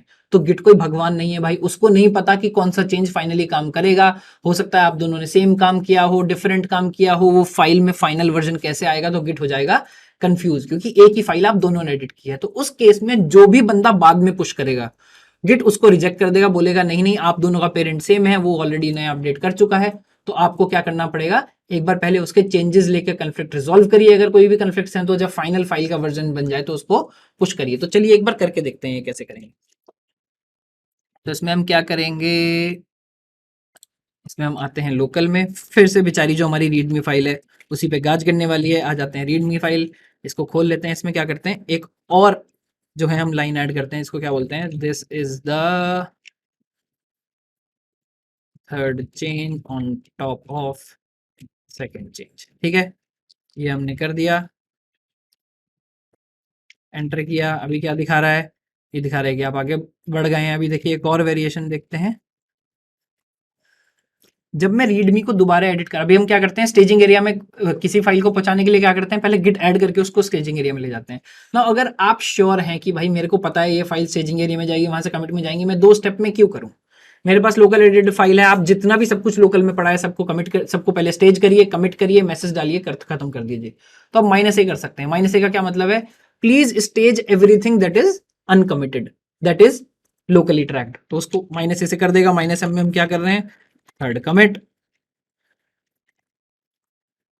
ये डाला, ये बोल रहा है कमिट हो गया, यानी again your branches ahead of origin mean by one commit. Now एक डेवलपर ने अपना चेंज कर लिया, अभी क्या करते हैं हम, दूसरा डेवलपर चेंज सिमुलेट करने के लिए हम वापस जाते हैं गिटहब पे, फिर से एक चेंज करते हैं। अब देखिए इसके पास अभी भी पुराना ही है, क्योंकि हमने जो लोकल में किया था उसको भी पुश नहीं किया है, सिर्फ कमिट किया है। इसका क्या करते हैं, इससे भी इसी फाइल में यहीं पे चेंज करा देते हैं। तो ये क्या बोलेगा, this is third change from GitHub UI and my parent is the second change, यानी इसको भी अभी सिर्फ सेकंड चेंज की जानकारी है, उसके बाद कोई चेंज हुआ है इसको इस बात की जानकारी नहीं है। तो इस का नाम क्या रख देंगे, यूआई चेंज। इसने भी कमिट कर लिया। अब क्योंकि ये हमने ऑनलाइन किया था तो हुआ क्या, ये कमिट और पुश एक साथ हो गया, क्योंकि यहाँ पे रिफ्लेक्ट हुआ। तो मानिए आपने भी कोई कोड निकाला था, किसी और डेवलपर ने भी कोई कोड निकाला था, वो कमिट करके पुश कर चुका है। अब जब आपका पुश करने का नंबर आया तो भाई पता चला कि कोई और तो इस फाइल को पहले ही चेंज कर चुका है। कैसे पता चलेगा, चलिए वापस आते हैं, यहाँ पे आते हैं, और हम क्या करते हैं, हम नॉर्मल एक आदमी की तरह करते हैं गिट पुश। अब जब हम गिट पुश करेंगे तो देखिए क्या हुआ, रिजेक्ट हो गया। भाई रिजेक्ट क्यों हो गया, failed to push some references to this. Updates were rejected because the remote contains work that you do not have locally. This is usually caused by another repository causing same reference. यानी उस parent के नीचे तो भाई already कोई push कर चुका है, अब आप पुश नहीं कर सकते सेम ब्रांच में, क्योंकि गिट क्या करेगा, गिट को पता नहीं चलेगा आप किसका चेंज रखूं। आप भी बोल रहे हैं मेरा पेरेंट वो है, वो भी बोल रहा है मेरा पेरेंट वो है, तो एक लिंक लिस्ट बननी चाहिए लाइन से, एक के बाद एक चेंज आना चाहिए। तो अब क्या करेंगे, गिट पुल कर लेते हैं। गिट पुल से क्या होता है, पहले फेच करेगा, फिर उसके चेंजेस मेरे साथ मर्ज करने की कोशिश करेगा। जब मैं करता हूं गिट पुल तो देखिए पहले फेच किया, उसके बाद क्या बोला, you have divergent branches and need to specify how to reconcile them. इसका क्या मतलब है, अच्छा एक बार इसको बताना पड़ता है कि आप मर्ज करना चाह रहे हैं, रिबेस करना चाह रहे हैं, पासवर्ड ओनली करना चाह रहे हैं। पहले हमेशा मर्ज हुआ करता था, बट जो डिफॉल्ट स्ट्रैटेजी है उसी को हम एक बार सेट कर देते हैं कॉन्फ़िग्स में। ये हमने कर दिया, गिट स्टेटस किया, एक बार फिर से गिट पुल करेंगे। ये देखिए यहाँ पे अभी स्टेटस भी दिखा रहा है, you have 1 and 1 different commits each. अभी इसको कैसे पता चल गया कि वहां पे भी एक कमिट है, क्योंकि हमने गिट पुल किया। पुल ने पहले क्या किया होगा, पहले गिट फेच किया, फेच में उसको पता चल गया कि वहां वाला जो कमिट है वो भी एक आगे बढ़ गया और हम भी एक आगे बढ़ गए, इसलिए वो दिखा रहा है। अभी देखिए इस बार हमने फिर से पुल किया, ये अपना स्टेटस सेट करके, तो क्या बोलता है, कॉन्फ्लिक्ट, मर्ज कॉन्फ्लिक्ट है रीडमी डॉट एमडी में, आप जाइए और उसको रिजोल्व करिए। तो अभी अगर मैं एक बार गेट स्टेटस करके देखूंगा तो दिखा रहा है, देखिए अनमर्ज्ड पाथ्स। अनमर्ज्ड पाथ्स वाला जो सेक्शन है तभी आता है जब आपके पास लोकल में मर्ज कॉन्फ्लिक्ट्स होते हैं। और ये कह रहा है दोनों ने ही मॉडिफाई किया है रीडमी डॉट एमडी। दोनों कौन, रिमोट पे भी मॉडिफाइड है और आपके पास भी लोकली मॉडिफाइड है। प्लीज इसको फिक्स करिए। कैसे फिक्स करेंगे, फाइल खोलेंगे, अब देखिए क्या दिखा रहा है। हमेशा आप इनको सर्च कर सकते हैं, जैसे यहाँ पे फाइल सर्च ऐसे किया जाता है, तो आप हमेशा ये जो एरोज है इनको सर्च कर सकते हैं। ये दिखा रहा है, देखिए क्या दिखा रहा है, this is the third change on top of second change. ये हेड में जो दिखाता है ये हमेशा वो होता है जो आपका लोकल चेंज है, आपने अपने कमिट में किया था। दिखा रहा है this the third change from GitHub UI, ये भी वहां से आया है। ये वाला देख लो भाई, ये वाला आया है इस कमिट आईडी में। ये हेड को, हेड बोलता है करंट वाली जो ब्रांच आपकी लोकल, हेड में ये है, जो रिमोट बोल रहा है वो ये बोल रहा है। आप देख लीजिए किसका चेंज रखना है। अब यहाँ बहुत सारी सिचुएशंस हो सकती हैं कोड देखते हुए, हो सकता है दोनों की लाइनें रखनी हो, सपोज किताब लिख रहे हैं तो दोनों की लाइनें रखनी है। हो सकता है आपके वाला बेहतर हो, अगर आप सेम चीज चेंज कर रहे थे, आपका रखना हो उसका रखना हो। गिट बोलता है भाई मेरे को नहीं पता, आप देख लो। तो हम क्या करते हैं, सपोज अभी यहाँ पे हम बोलते हैं दोनों का चेंज रख लेते हैं, तो हमने यहाँ दोनों का चेंज रख लिया, बाकी तीनों लाइनों को डिलीट कर दिया है। हम बोलते हैं भाई ये फाइनल फाइल है, हमने कॉन्फ्लिक्ट रिजॉल्व कर लिया। जैसे ही आप वो एरोज हटाएंगे तो कॉन्फ्लिक्ट रिजॉल्व हो जाते हैं। अब क्या करेंगे, अभी बोल रहा है कि भाई जब आप कॉन्फ्लिक्ट रिजॉल्व कर लें तो प्लीज गिट ऐड करें। तो दोबारा से स्टेजिंग एरिया में मूव कर दें। मैंने इसको स्टेजिंग एरिया में मूव कर दिया, स्टेटस किया। अब जो ये काम है हमारा पूरा हो गया, इसके बाद हम क्या करेंगे, गिट कमिट कर देंगे। ये देखिए दिखा रहा है मर्ज ब्रांच ऑफ मेन, ये हम ऐसे ऐसे इसको मर्ज कर रहे हैं। ये कॉन्फ्लिक्ट्स हैं जो रिजॉल्व हुए हैं, आपका ओरिजिनल चेंज ये था, ये सब इसमें कमिट में ऑलरेडी इन्फॉर्मेशन डाल दी है, ताकि बाद में अगर कभी आपको चेक करना हो तो दिक्कत ना हो। अब देखिए क्या दिखा रहा है, your branches head of origin master bye 2 commits. 2 commits कैसे हो सकता है, मैंने तो एक ही कमिट किया है बेटा। जब आपके चेंजेस जो उसने मर्ज किए हैं उसके लिए भी एक मर्ज कमिट बनता है, ताकि उसमें वो चेंजेस रखे जा सकें जो आपने कॉन्फ्लिक्ट रिजॉल्व करें। ये कैसे देख सकते हैं, गिट के करके एक यूआई भी निकल के आता है। जब आप गिट इंस्टॉल करेंगे तो गिट के हमेशा जो है अपने आप खुद ही आ जाता है, खुद ही इंस्टॉल हो जाता है। देखिए ये है वो गिट के का यूआई, बहुत ही बेसिक यूआई है। मैं चाहूंगा नहीं कि आप बहुत ज्यादा यूज करें, बट थोड़ा सा विजुअलाइज करने के लिए आपको दिखा रहा हूँ। देखिए क्या दिखा रहा है, इनिशियल कमिट हुआ इसी ब्रांच पे, फिर एडिटिंग द रीडमी फाइल वाला कमिट हुआ, फिर सेकंड कमिट हुआ। ऐसे आप हर कमिट में यहाँ फाइल्स भी देख सकते हैं हमने क्या क्या चेंज किया है। फिर थर्ड कमिट हुआ, और ये थर्ड कमिट क्या हुआ, ये बाहर निकल के किसी और ब्रांच में हुआ है ना। उसके बाद ये दिखा रहा है यूआई चेंज हुआ, जो ओरिजिन में अभी भी जहां पर है, ये हमने लोकली चेंज किया था। फिर इसने इन दोनों कमिट्स को जो है वो मर्ज किया और यहाँ पर एक मर्ज कमिट बना दिया, जो अभी हमने बना दिखा रहा है आपका लोकल ब्रांच यहाँ पर है। तो 2 कमिट्स क्यों दिखा रहा है, एक ये कमिट और एक ये कमिट, ये 2 कमिट ऐसे हैं जो अभी रिमोट पर नहीं है। अगर हम रिमोट पे जाके देखेंगे तो उसको सेकंड कमिट के बाद सिर्फ यूआई चेंज के बारे में ही पता है। ये इसमें पहले क्यों दिख रहा है, क्योंकि टाइम इसका पहले था, यहाँ टाइम इंपॉर्टेंट हो गया। थर्ड कमिट यहाँ यूआई चेंज से पहले क्यों दिखा, क्योंकि हमने ये लोकल चेंज पहले किया था और यूआई चेंज बाद में किया था। तो अब आइए इसको एक बार पुश करते हैं और देखते हैं ये वहां पहुंच रहा है या नहीं। हमने चला दिया गिट पुश, बहुत ही बढ़िया। तो हमने गिट पुश चला दिया, बोल रहा है पुश सक्सेसफुल है। यहाँ पर आके एक बार रिफ्रेश करते हैं, देखिए यहाँ पे अब दोनों का चेंज आ गया है। तो यानी हमने इसमें दोनों का चेंज भी